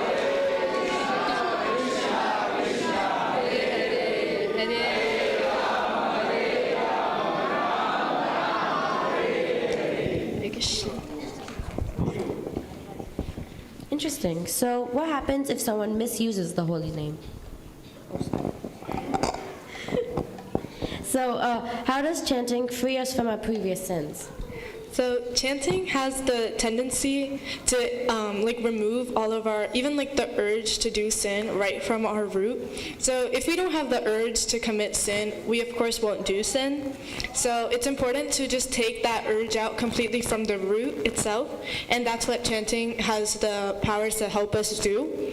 So the holy name has the ability to destroy all sinful reactions and all sinful desires. So if we become pure, which of course the holy name will do as we continue chanting it, it purifies us. We won't even have the thought or the desire to commit any sinful actions. Wow, so this holy name seems very powerful. So are there any rules or regulations, or how should we chant? There's no set rules or regulations. Prabhupada told us just chant whenever, chant in the shower, chant when you're driving, and chant whenever. But you can get more beneficial results. You can chant in a more prayerful mood in the morning, in the time of Brahma Muhurta. You don't have to take a shower, but it's always good to be clean. You have a lot of energy in the morning. As we wake up, I don't know, some of students might know that when you wake up in the morning and do your work, it's a lot more beneficial. We should make our environment favorable. Like, we don't want to sit in a dirty room and chant. We want to make it like fun, playful. We can chant with our fellow devotee friends. Have a picture of Krishna near you. Put Tulsi Marani next to you. This all motivates you to chant more. Also, in addition to that, like to represent how pure the holy name is, we can really chant it anywhere. Like other mantras, we need to do something prior, or we need to chant it at a certain time of the day. But the holy name is so pure, and it's just so pure that we can really just chant it anywhere, everywhere, anytime. No, there's no rules to it. Wow. So what should we think of when we are chanting? So we should focus on Krishna, of course, Krishna, Srimati Radharani, and while we're chanting, we're asking them to give us service. So it's important to think about like what you would want from Krishna. Like chanting has the ability to give us whatever we want. So we should really try to think about like the services and ask Krishna for his mercy, because in turn the Mahamantra or the Chintamani stone, it will give us what we want. And we should ask Krishna to bring good qualities within us, like destroy all of our bad qualities which harm us in turn and give us more like sins. We should ask him to give us the strength to be able to perform any devotional service, and like overall just clean our heart from like any anarthas or previous sins. So you mentioned devotional service, like when you chant and pray for more devotional service. So what are some other things that we can do to perform devotional service? So we can of course worship the deity form of Krishna, which is what we do at the temple, where we do arti of Krishna, we sing to Krishna and everything. We can do that, or we cook for Krishna. We can of course do that all the time. And more importantly, we can hear about Krishna, talk about Krishna. Hearing and talking more will help us remember Krishna more, and overall in turn that's going to benefit us. And that's something else that we can do. That's interesting. So why can't we do other things such as cooking or hearing to please Krishna? We can do everything, but the topmost is chanting, because as I mentioned, the Yuga Dharma is Harinam Sankirtan Yagna. And I have this quote from Srila Prabhupada. He said that chant Hare Krishna, become simply wonderful, eat simply wonderful, and become simply wonderful. That is all.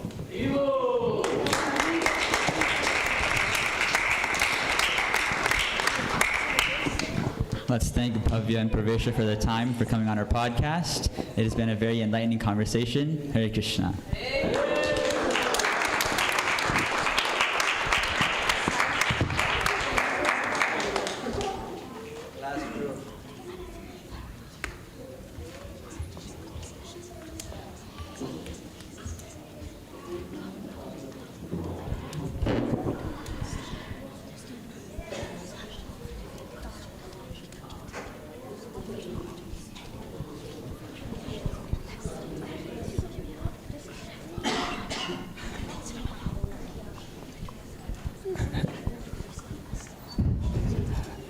Hare Krishna, everyone. We are back at it with the Bhakti Wisdom Waves, and I'm sure you all are eager to hear, go more into depth with this knowledge, right? Haribo! Haribo! Okay, so now we will be reading from the Nectar of Instruction. This book is written by Srila Rupa Goswami, and it talks about how we should practice bhakti. So I guess we can start with the first verse. Yes. So the first verse in the Nectar of Instruction goes, Vacho vegam manasa krodha vegam, jivva vegam udarupastha vegam, etan veganyo vishaheta dhira, sarvam api mam prithivim sashishyat. So the translation of this verse is, a sober person who can tolerate the urge to speak, the mind's demands, the actions of anger and the urges of the tongue, belly, and genitals, is qualified to make disciples all over the world. So would you mind enlightening us on the summary of this verse? Of course. So this verse actually talks about 6 things that a person should tolerate. The urge to speak, the mind's demands, the actions of anger, and the urges of the tongue, belly, and genitals. Could you expand on the different sections of this verse? Yes. So the 6 parts of this verse, of the 6, the first one is vacho. So vacho is speaking. And we should control the urge to speak by avoiding gossiping and avoiding unhealthy comparisons to others. But if we should compare ourselves, our past selves, to our current selves and see how we have grown.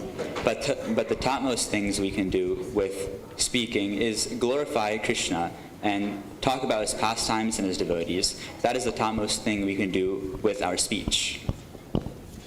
And then the second part of the verse is manasa, controlling the mind. So it's very important to control the mind because Srila Prabhupada said 90% of the diseases stem from the mind. So we have all these diseases like ADHD and even physical diseases. Like there's a bunch of studies that say how if you have stress in the mind, it affects your immune system and you can get lots of more diseases if you don't control the mind. There's actually a wonderful pastime in the Srimad Bhagavatam.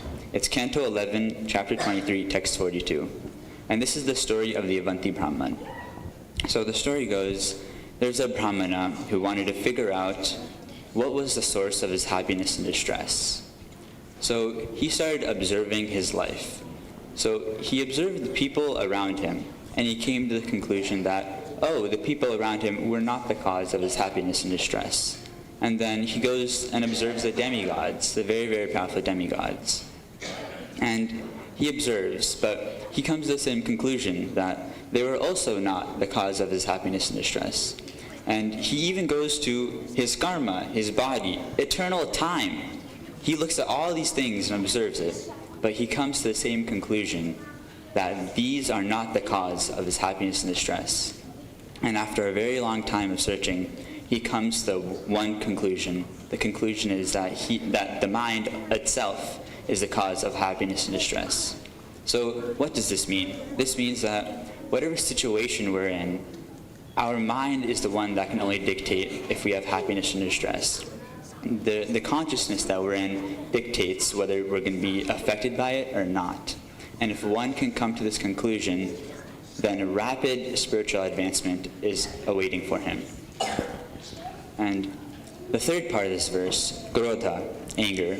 Now, Srila Prabhupada says that anger can be controlled, but we cannot stop it altogether.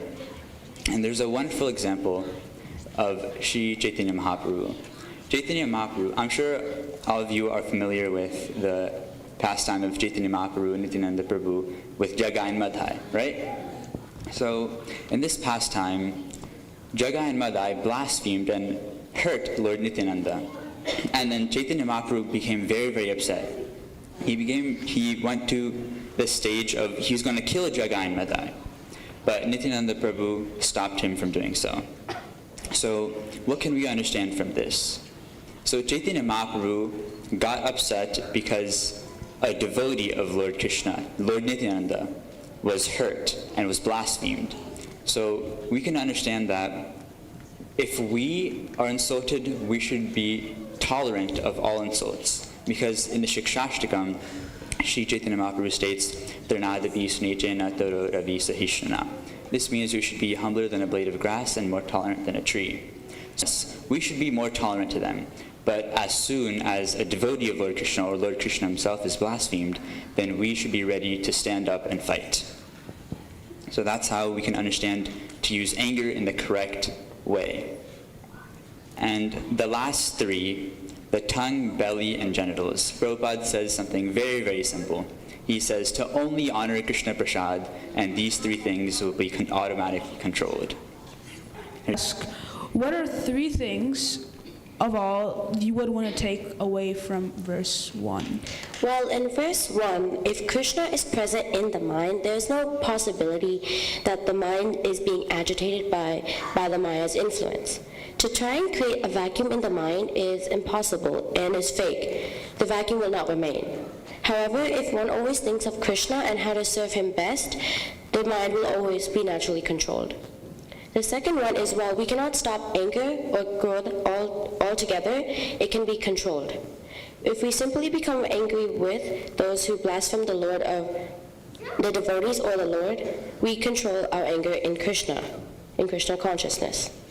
With the example of the infamous Jaga and Madai story, the two miscreant brothers who blasphemed and struck Nityanand Prabhu due to bad association, they became meat-eaters, drunkards, and gamblers.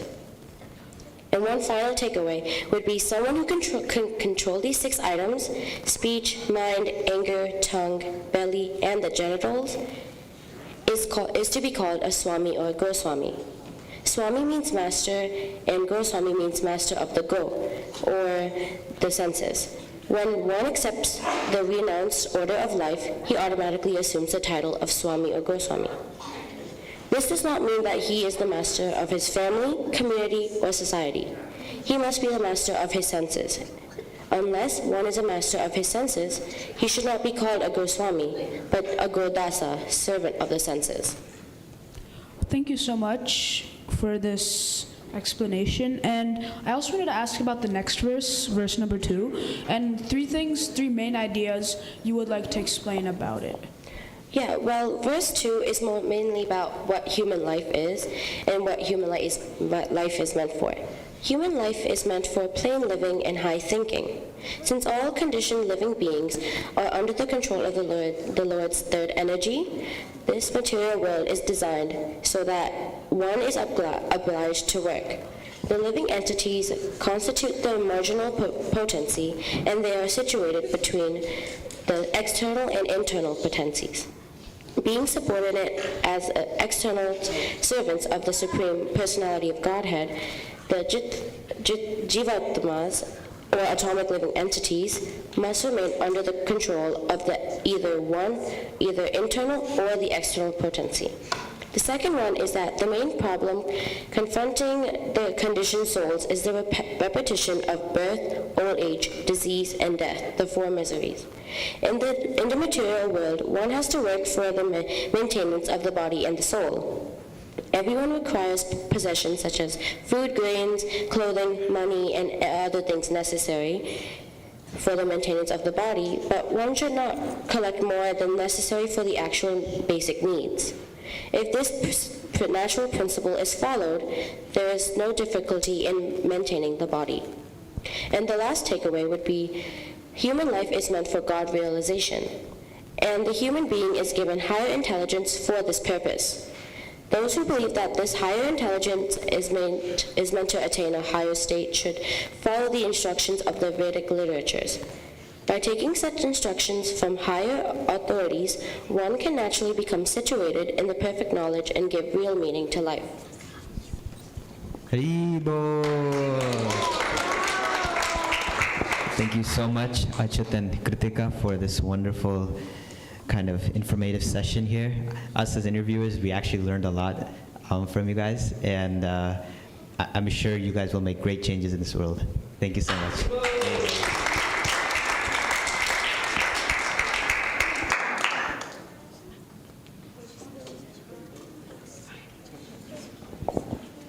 So thank you for all the 6 kids who presented. Saira couldn't make it. So let's give one more round of applause. So with that, we can move on to the next part. Thank you, Chief Mitra Prabhu, for the wonderful presentation, and thank you, kids, for all of your hard work. So with that, we conclude our Sunday school graduation. So last thing I would like to say, as you have seen that we, the teachers of Sunday school, are trying to sow the seeds of Krishna consciousness in the young minds, our beautiful kids. So please, there's a summer break, and we are trying to teach them to remember Krishna in each and every situation. So please practice this, because there will be a summer break. So whatever they have learned, please practice them with home, because they are with us only once a week for 45 minutes to 1 hour. So you have to work with them at home to imbibe Krishna consciousness in them. So thank you, parents. Without your help, we cannot do anything. So let's give a big round of applause to all the parents for your constant support. Hari Bol.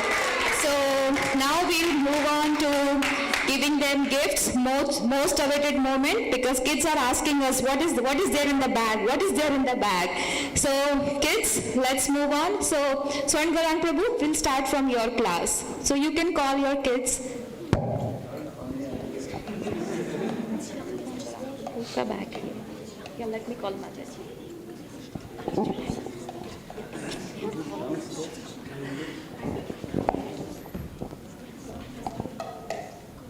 Hare Krishna. So my class, can all the kids come up here and form a line, please?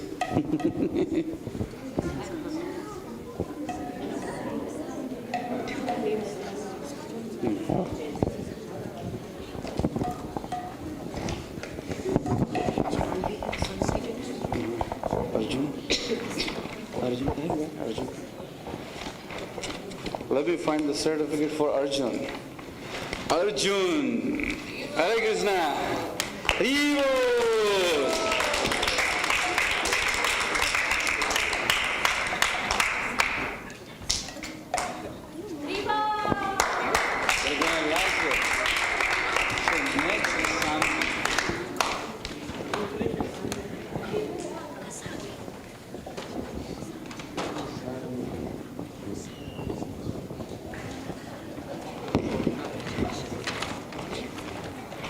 Next is Sanvi. Ribo.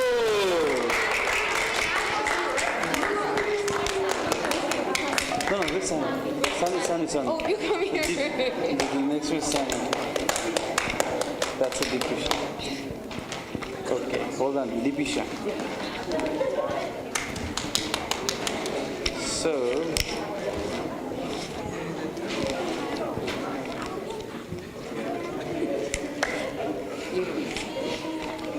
next one is Dipisha. Haribo! And then we have Krisha. So, Krisha. Haribo! Then next one is Dixon. Yes, please. Sure. You can take 50% of them. We just don't let them go, you know. So next one is Gaurangi. Oh, let us see. Gaurangi, Haribo. So next one is Ash. Haribo, Ash, Haribo. Subhadra. Next one is Subhadra. Haribo. They've been waiting for this gift. Amol. Next one is Amol.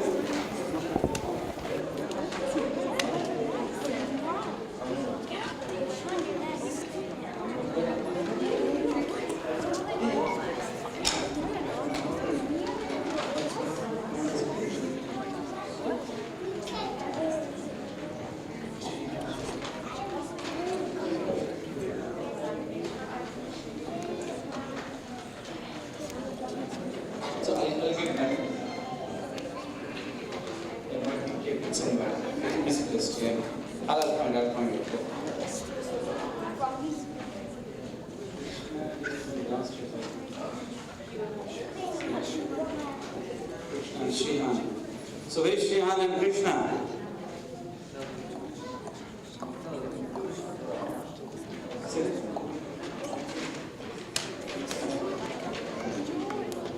Amol Haribo. So do we have Shrihan and Krishna here? They were here, but I think they were going downstairs. Thank you, everyone. We're definitely going to miss the kids. Hare Krishna. So I think next class.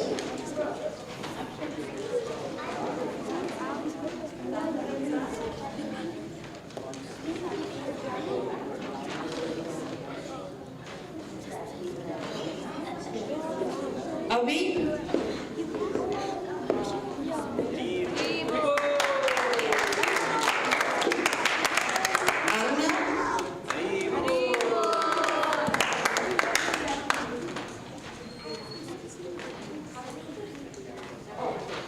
Arvina?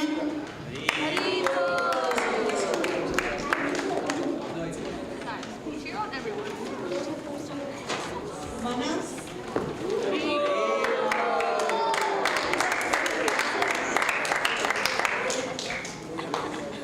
Deep?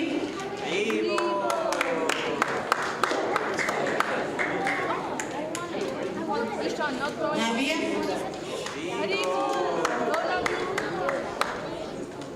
Anmol? Alex?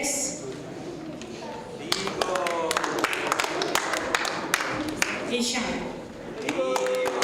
Hare Krishna. So now, my kids, please come here.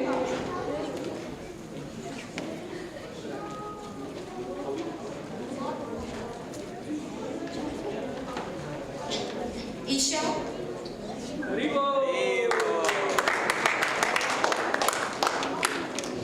Krishna?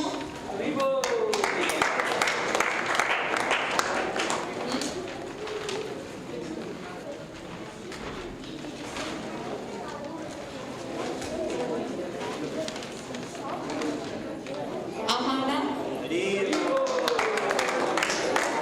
Vivan?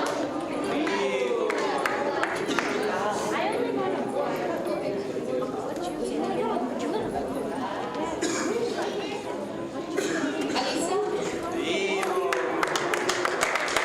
Simran? Swarna?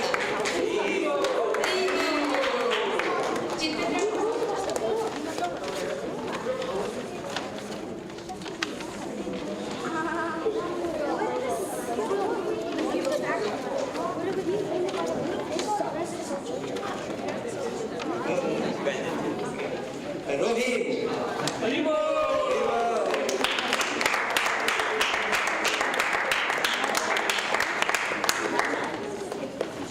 Rohit's brother, Pranav. Where is Pranav? Hare Krishna. Hare Kritika.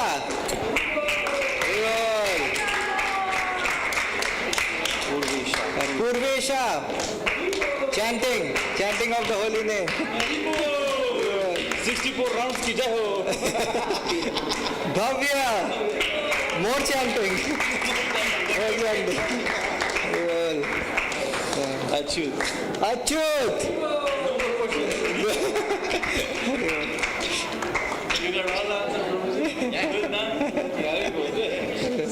Sarah didn't come, so we'll keep it, yeah. Sarah didn't come. Yeah, I can. Hare Krishna? Hare Krishna? Krishna Krishna? Hare Hare? Hare Rama? Hare Rama? Rama Rama? Hare Hare? Srila Prabhupada ki? Nitya Guru Chandra ki? If I can just take a few minutes of your attention and your time. All the kids that performed today, I was watching the parents and I was noticing how much the parents were very proud of what the children have learned. That's very, very good. Now the real test starts from today on. And you know what is that test? Yes, Avi. Are you still going to come to temple? I love you for that. Louder. Say it louder. Are you still going to come to temple? Are you still going to come to the temple? Now he should be giving the Sunday class, don't you think so? Seriously. The real test starts from today. Does that mean that Sunday school is closed so we finish? No. It continues every single week. It's not like the material school that you go to where you have summer break, then the first thing that kids think is Disneyland.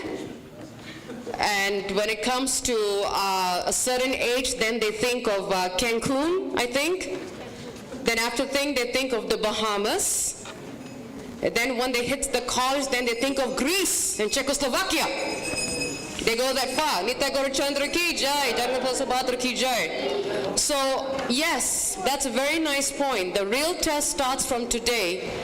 Does that mean that we stop coming to the temple with our children? Can I get your attention, please? Thank you. It's really very important that as parents, we have given our kids to these teachers for 9 months, I believe, right? 9 months? Yes. So they have taught, they've done their part. Now it's your part to carry on to the whole summer, to make sure that the kids continue to come. Why is that so? Because if we do not bring the children to the temple every Sunday, we are teaching our children that when it's summertime, you can tell Krishna, Tata, bye-bye. I will see you in September. No, it continues every single week. That's how we teach our children. Coming to the temple is not just 9 months of school year. It is lifelong. Every single day. Some of the kids got a bead bag. Do they just chant only for 9 months in a year? Thank you, Tungavidya. She's the teacher, so she knows best. No, they chant every day. Some of them got books. Do they only read only 9 months and then the summertime the book closes? No. It continues. So now it's on the parents. What we have observed today, all parents should first, after the program, go to the teacher and thank the teacher. Let me tell you, it's a thankless job. I'm married to a teacher, so I know. For 30 years I see him. And I always say this pastime because it's true. Up until he retired, my dining room was an office for many years. Stacks of papers everywhere. When he retired, I could see, oh, I have a dining table. It's a thankless job. And these teachers are not getting a single penny. Completely volunteer basis. Giving every single day. At the end of the program, please, every parent, do not forget, with the child, not just the parent, with the child, go and thank the teacher. Thank you for teaching my children Krishna consciousness. And then continue the whole summer by bringing your kids every Sunday until September comes. That's how it rolls, as they say. That's Krishna consciousness. It's not part-time. It's not ad hoc. It's not as needed basis. It's not per diem. Whatever the terms they use out there in the material world. It's 24/7, 365 days. Please, it's really, really important. And also, I can also probably say with confidence that whatever the kids performed, half of us didn't even know the answers, right? I can confidently say that. That shows that now parents must learn from the children what they learn in Sunday school. How to put on tilak, how to do arti, right? the body, the eternal soul, everything that each class taught, even the podcast. That was a very smart idea, kids. I like that podcast. It was very, very good. Our kids might be 5, 6, 7 years old. In 7 years, they're going to come up to the older class. So don't think it's boring. Our kids are going to come to that stage. My kids are grown. They're not kids anymore. But all our kids are going to come from Swanagaranga's class to Varsha's class to Tungavidya's class to Jitmitra's class. And you're going to see your kids develop. Take it seriously. Spiritual knowledge is far better than material knowledge. Material knowledge is temporary. Spiritual knowledge will get us out of this repeated birth of cycle and birth and death. So please, take it very seriously. Ask your child, wow, I saw you doing this. Tell me what you learned in class so we can do it during the summertime. This is a very good time for parents to teach the kids to apply what they have learned for 9 months, apply it at home. What they call summer, what? They have a summer enrichment program, summer homework, summer this, summer that. Do that. And believe me, summer school, thank you. I just went blank. My kids are big. My girls are big. I passed this. Yes, summer school. This is a good opportunity for all the parents. What you have seen your kids do, summer school. Do it at home. So why? They don't forget. If they have learned to put tilak for 9 months, and if they don't do it in 3 months, they come back in September and say, Mataji, how do I put tilak on? I forgot. Because the parents didn't stay on the job. Teachers are there. They're not 24/7. The parents are 24/7, 365 days. They're only 1 hour a week, pretty much. So it's on the parents to make sure that they continue what they have learned for 9 months. They continue to do it during the summer. So when they come back, they do not forget. They pick up where they left off. Because when they come back, the teachers have to spend, I know what these teachers go through. They have to spend 1 month to redo, a recap of 9 months of the previous year for the 1 month to go for the next 9 months. Try doing what they do. It's not easy. It's really not easy, guys. We have to be very thankful to these teachers. I was a Sunday school teacher, so I know. It's a thankless job. Please, take the spiritual knowledge seriously. Take it primary, not secondary, not tertiary. Take it primary, teach the kids, help them throughout the summer, so when they come back, they are ready for the next class. And with this, I want to thank the teachers with a little gift. I want to call up Mother Tungavidya. And we all know that she teaches the difficult stage, the middle school kids. That's the hormonal stage. It's not an easy stage. If you all have 1, 2 kids in your house going through hormonal imbalance, how many kids do you have in your class? 13 in hormone imbalance. Try it. Try it. I challenge all of you. 1, 2 kids, they go through hormonal imbalance, and she has to work with 13 hormonal imbalance kids in the class. It ain't no joke. Thank you for all your service, Mataji. Thank you so much. It's not easy, middle school cleats. I want to thank Mother Varsha.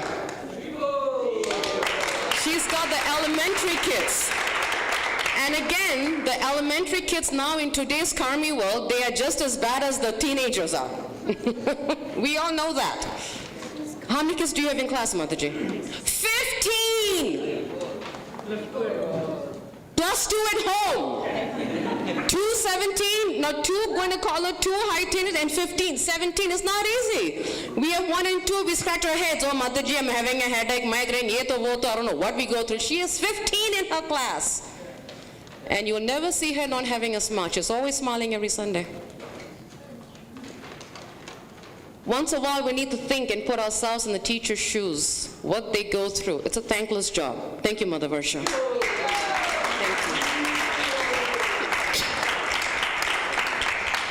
Now, we know that the middle school is the hormonal imbalance. It starts there, right? And then the elementary, it's also creeping there. But if you have the toddlers, they bounce off the walls. They bounce off the walls. It's a combination of hormonal imbalance, plus, short-term memory, plus, ants in the pants, and what else? He has all the package deal. How many do you have in your class? 12. Exactly. Plus two. Well, that they are in his class. Plus 12. He has 12. Ants in the pants, hormonal imbalance, bouncing off the walls, I'm hungry, no, I need to go to the bathroom, and blah, blah, blah, blah, blah.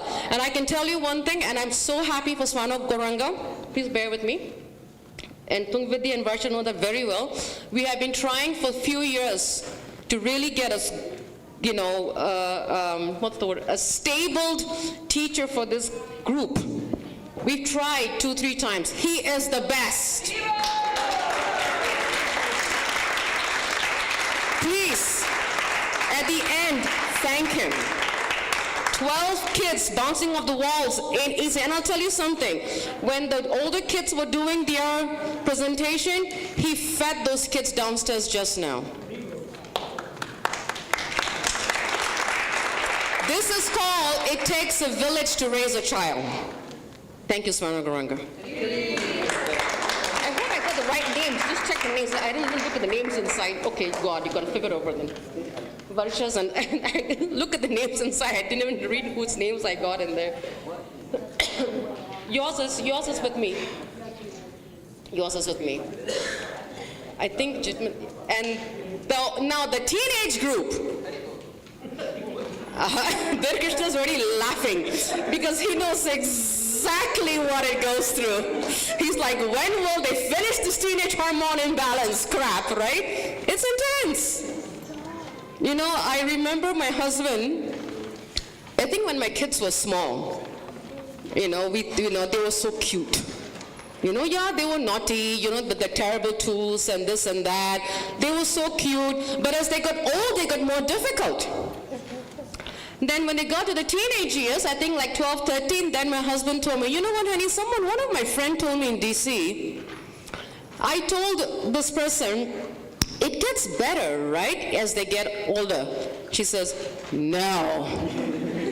It gets worse as they get older. And I can definitely justify that, even though I have 2 grown women in my house. You got what, 5, 7 kids? 7.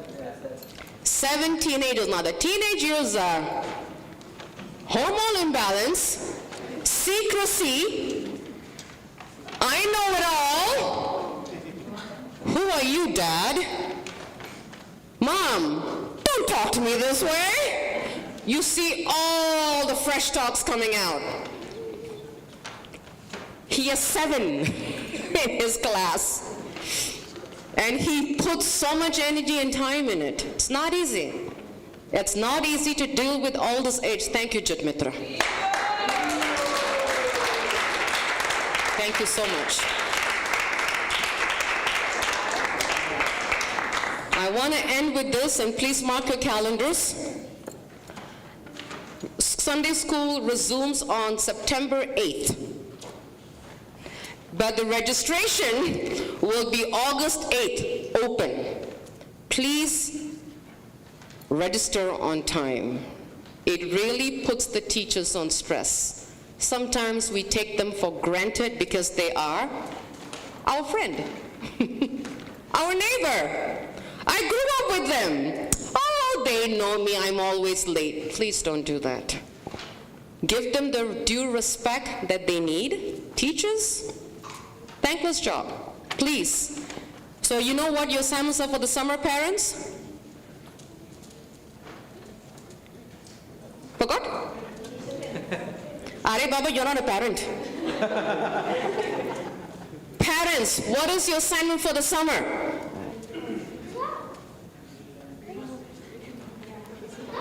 Bring the kids to the temple. What else? You're not a parent.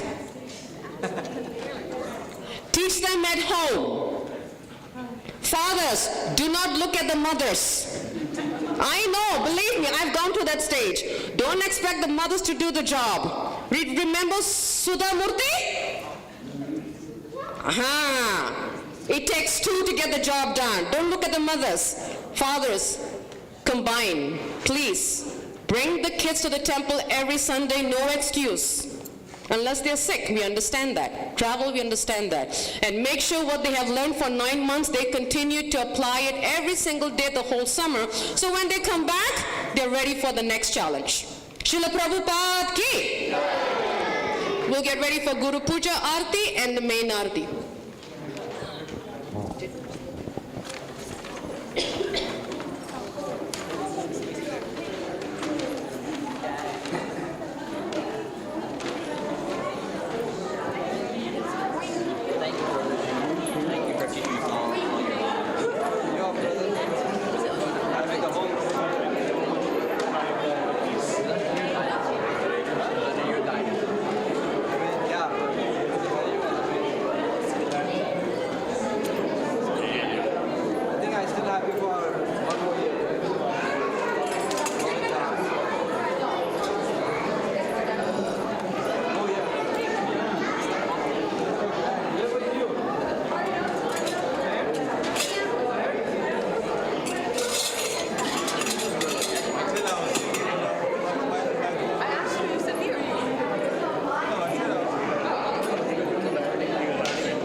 In Swana Gauranga's class presentation, he taught the kids Guru Puja. So it's Guru Puja time now. So let's gather ourselves and praise Sri Prabhupada. Let me go.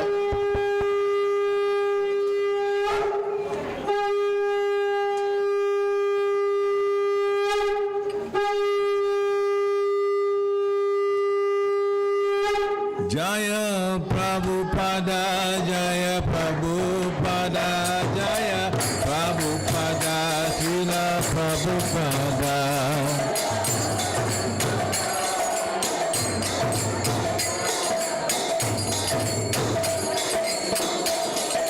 Prabhupada, Prabhupada, Prabhupada, Jaya Jaya Prabhupada.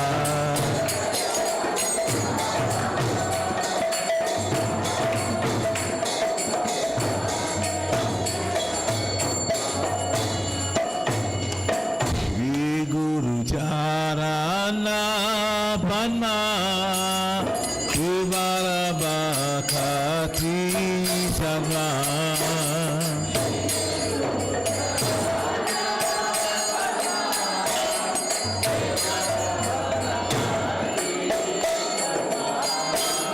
Bandhu Mui Sabadana Mati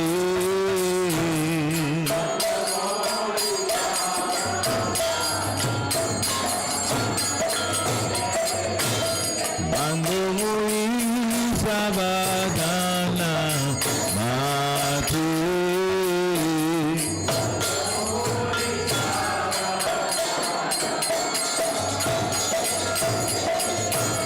Dahara Prasade Vai Yudhavatu Yojai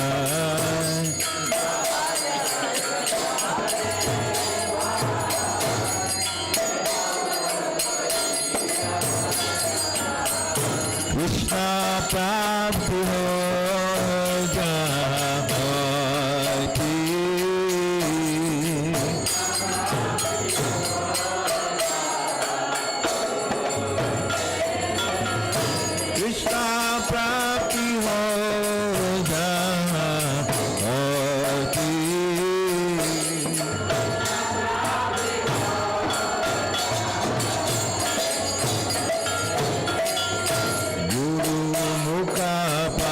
मावक्या चिते ते को क्या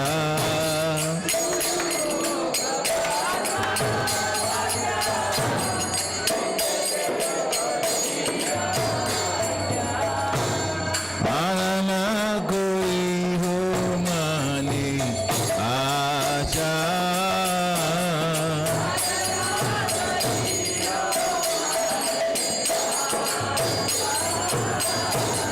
माना कोई हो माने आशा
Namaste Bhaktivedanta Swamin Iti Namini.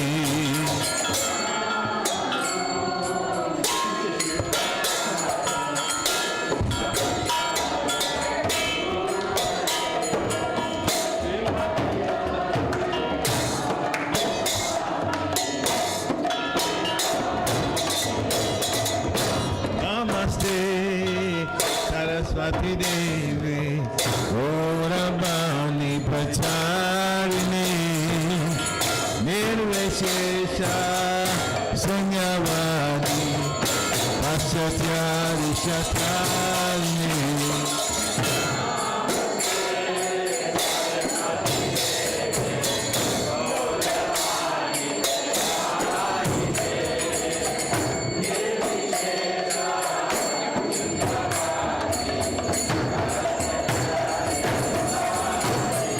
Jaya Sri Krishna Chaitanya Prabhu Nityananda Sri Advaita Gadadhara Srivasadi Govardhana.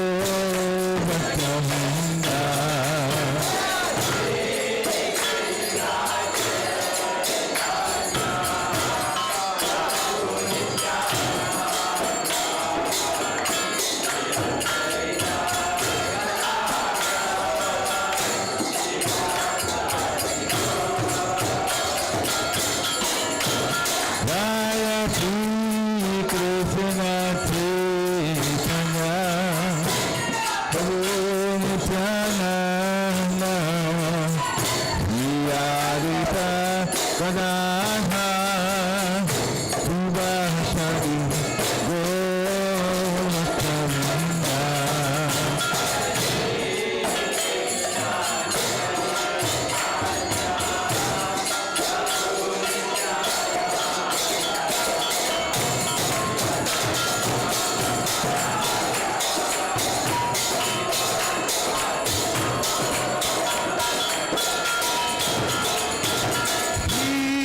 Krishna Chaitanya Prabhu Nityananda Sri Advaita Gadadhara Srivasadi Govardhana.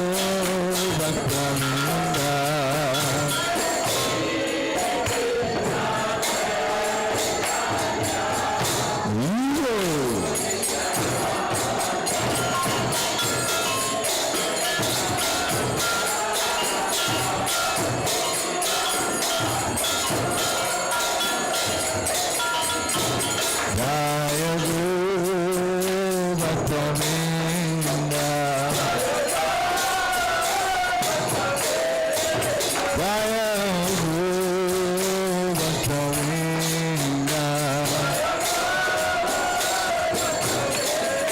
Jaya Guru Bhaktavinda. Jaya Guru Bhaktavinda.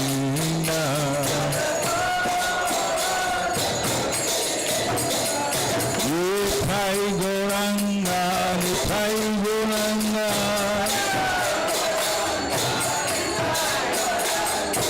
Nithai Gauranga, Nithai Gauranga.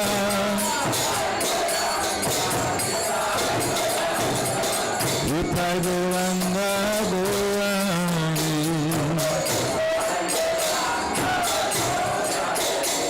Nithai Gauranga, Gaurani.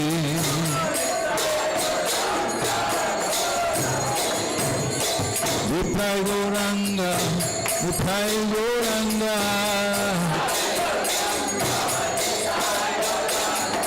Nithai Gauranga, Nithai Gauranga.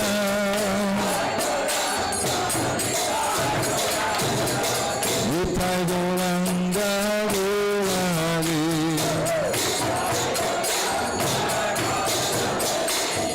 Nithai Gauranga, Gaurani.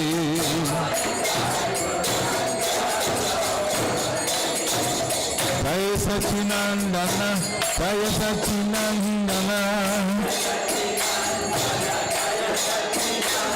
Jaya Satchinandana, Jaya Satchinandana. Jaya Satchinandana, Gaura Hari.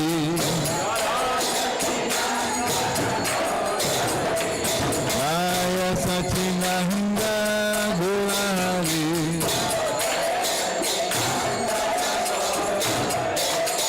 Nitai, Nitai, Nitai, Nitai, Nitai Gauranga. Nitai, Nitai, Nitai, Nitai, Nitai Gauranga. Nitai Gauranga, Gaurari.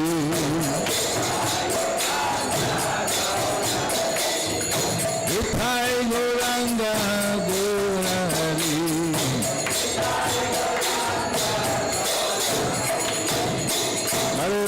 Hare Krishna, Krishna Krishna, Hare Hare, Hare Rama, Ram Ram, Hare Hare.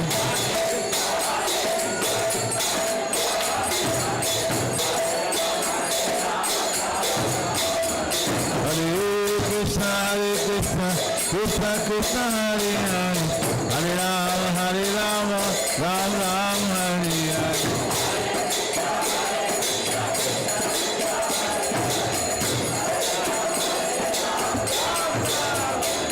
Hare Krishna, Krishna Krishna, Hare Hare, Hare Rama, Ram Ram, Hare Hare.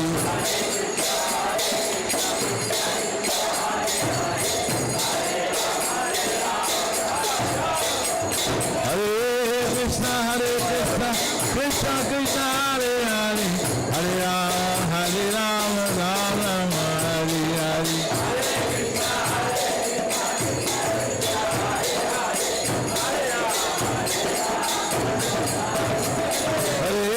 Krishna, Krishna Krishna, Hare Hare, Hare Rama, Ram Ram, Hare Hare.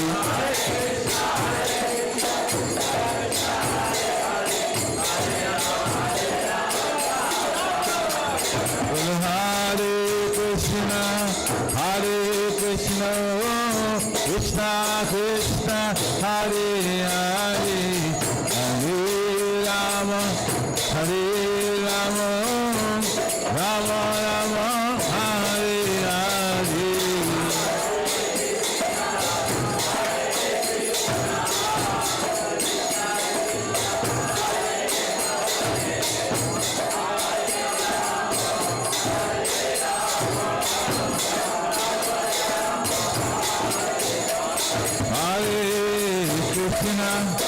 Hare Krishna, Krishna Krishna, Hare Hare, Hare Rama, Rama Rama, Hare Hare.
Krishna, Hare Krishna, Krishna Krishna, Hare Hare, Hare Rama, Hare Rama, Rama Rama, Hare Hare.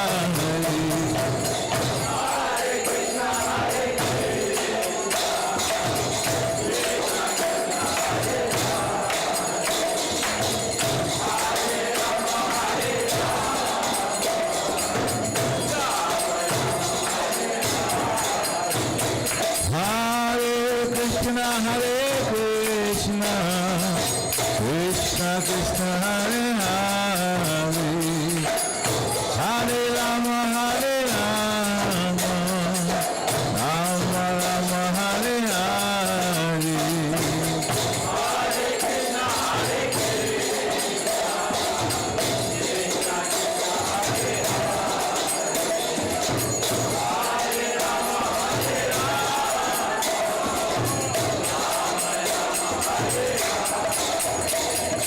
Hare Krishna,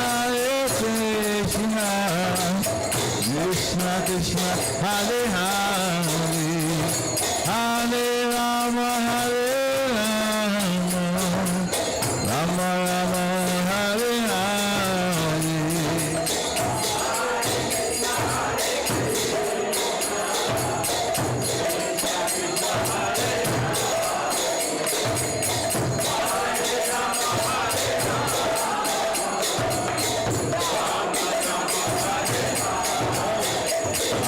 Hare Krishna,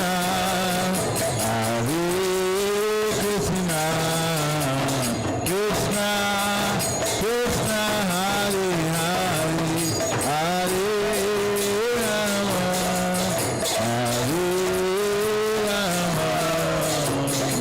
Rama, Rama Rama, Hare Hare.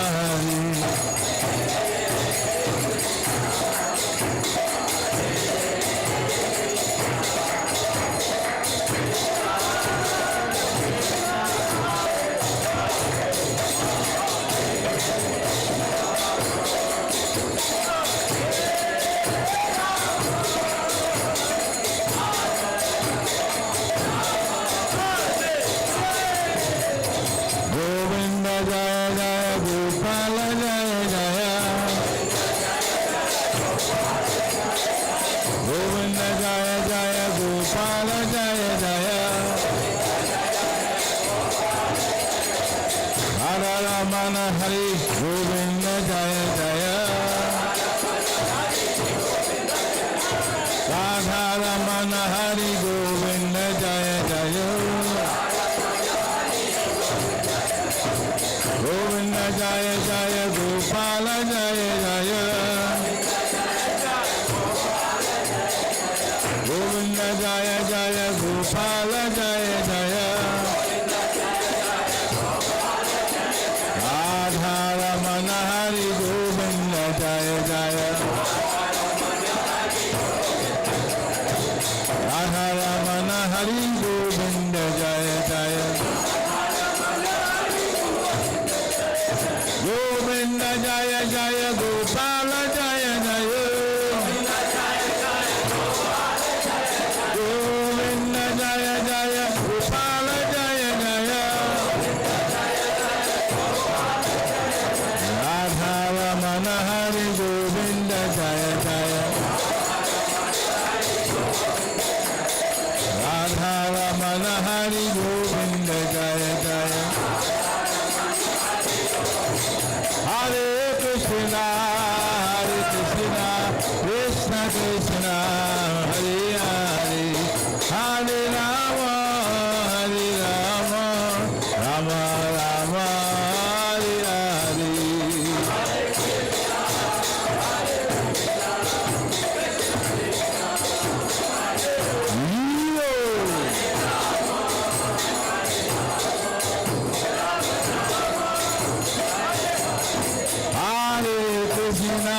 Hare Krishna, Krishna Krishna, Hare Hare, Hare Rama, Rama Rama, Hare Hare.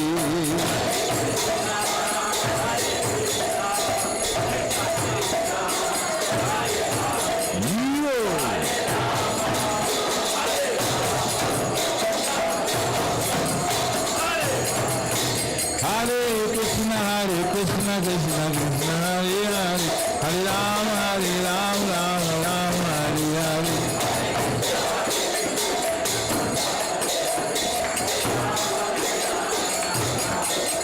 Hare Krishna Krishna Krishna Hare Hare Hare Ram Ram Ram Hare Hare.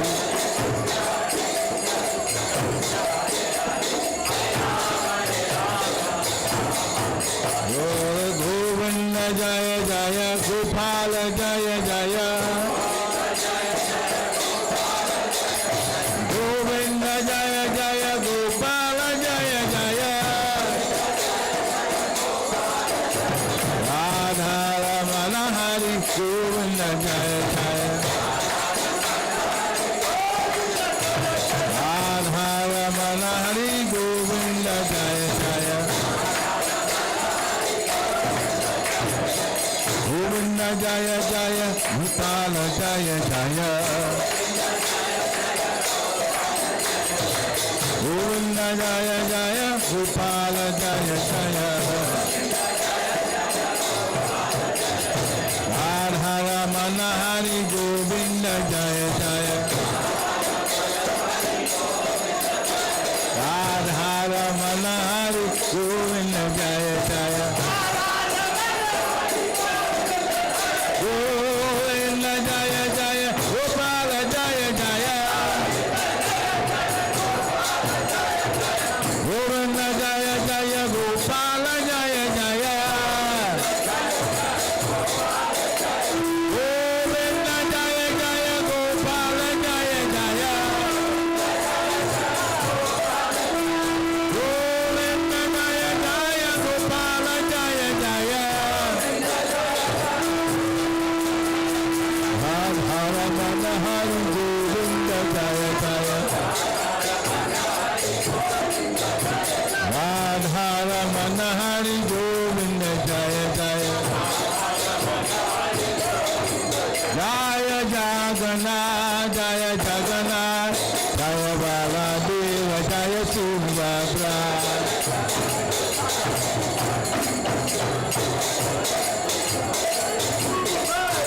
Jaya Jagannath Jaya Jagannath Jaya Baladeva Jaya Subhadra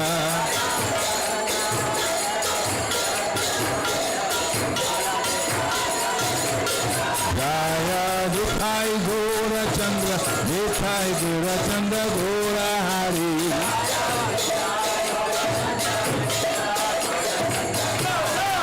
Jaya Dukhai Gora Chandra Dukhai Gora Chandra Gora Hari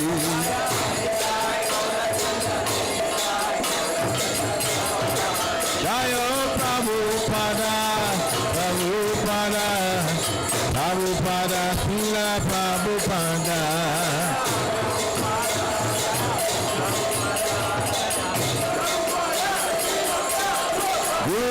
Gurudev Gurudev Gurudev Jaya Jaya Gurudev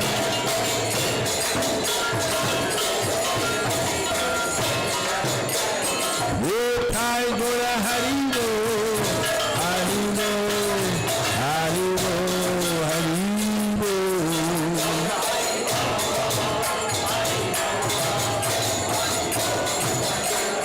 Gothai Gora Haribo Haribo Haribo Gothai Gora Haribo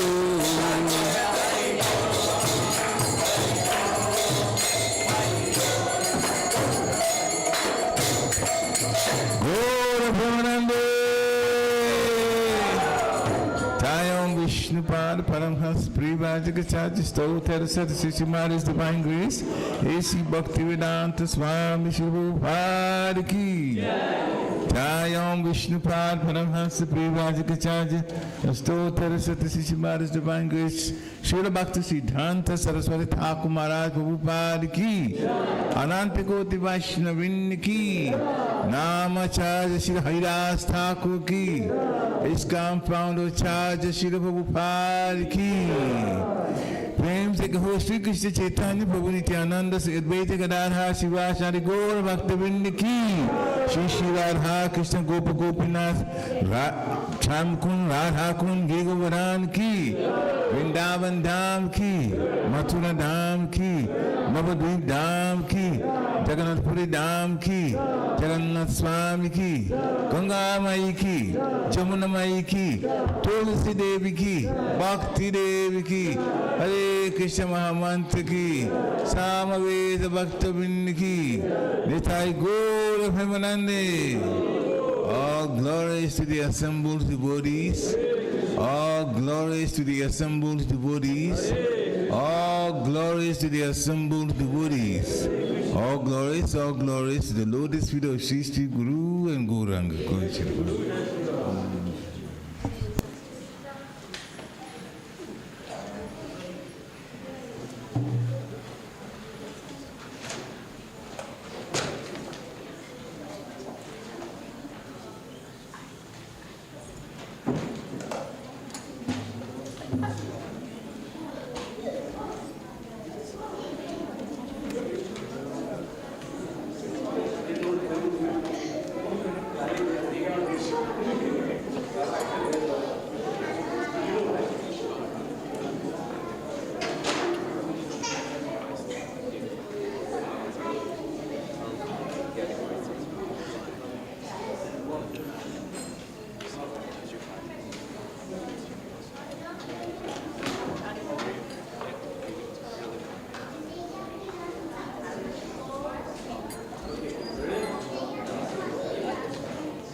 devotees that this Wednesday is Nrsimha Chaturdasi. And it's the appearance of Lord Nrsimhadev, the Lord of protection. He's the Lord that protected Prahlad Maharaj. We know the beautiful pastime of it. It's going to be an evening program at 6 o'clock. So please do be on time. And it starts with bhajans followed by Pushpa Abhishek. So you do not want to miss offering flowers to Lord Nrsimhadev. There will be an Utsav deity of Lord Nrsimhadev coming on Wednesday evening, and followed by a wonderful program. So please do mark your calendars, make some time, and come out this Wednesday to honor and celebrate the birthday of Lord Nrsimhadev. This Wednesday. Srila Prabhupada ki jai. And if I can ask, oh my goodness. Okay, Puru, to please do the prasadam prayers.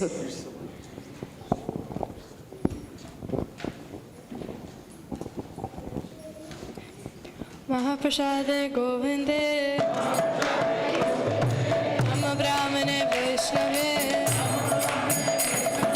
Sapa Punyavatam Raja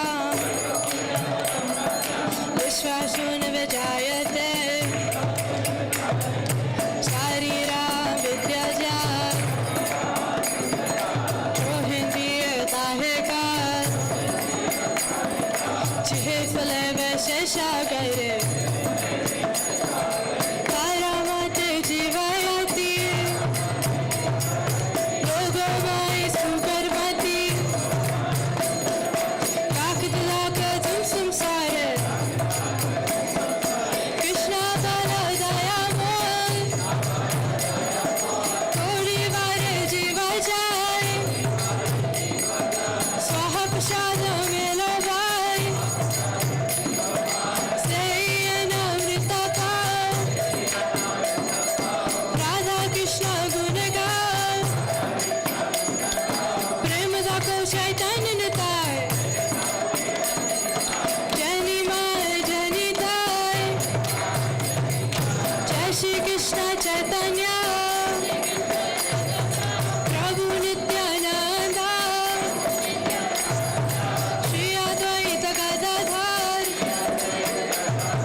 Prasadam ki Jai Jai Shri Ram.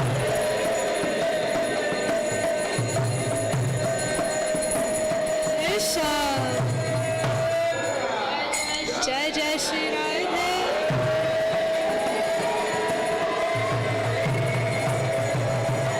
Isha Jai Jai Shri Radhe.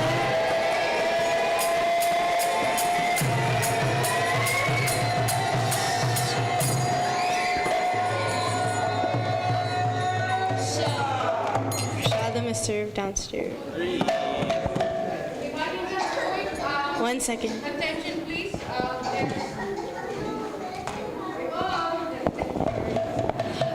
There is a festival coming up next weekend in Duncannon. Our book team is going to be having a weekend at PA Yoga Love Fest, Pennsylvania Yoga Love Fest in Duncannon. They're going to be camping and pitching out a tent for the weekend. If we encourage devotees, if you can give any support to the book team this coming weekend, the Memorial Day weekend, to the book team, that would be really nice. It's the first time they're doing it, so as much support as we can give them, that would be really nice. If you need further information, you can definitely see Nitya Gopal Prabhu and Prasad Prabhu for more information. Haribo. And Prasadam. Oh yes, we have to feed the crews. So if anybody is available to feed the hungry crews that's going to be in the front line giving out prasadam giving out Prabhupada's books for 2 days, Prabhu? Saturday and Sunday, please step forth and see Mother Varsha here, and she's going to be organizing how to feed Prabhupada's book distributors. Srila Prabhupada ki jai.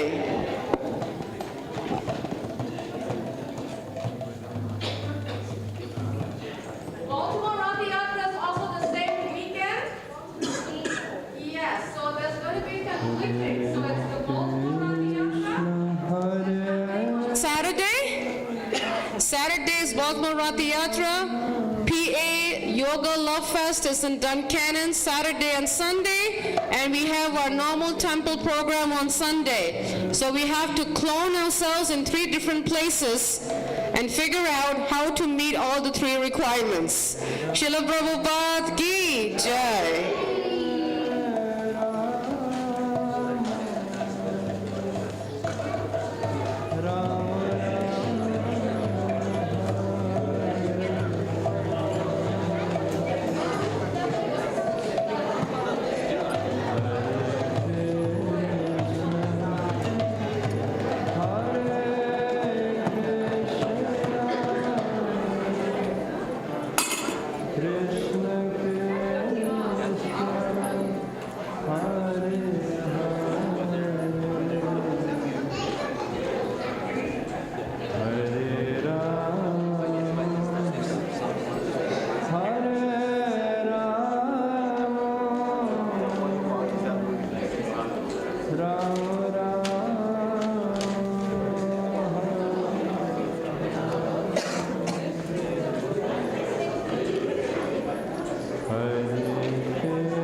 Ram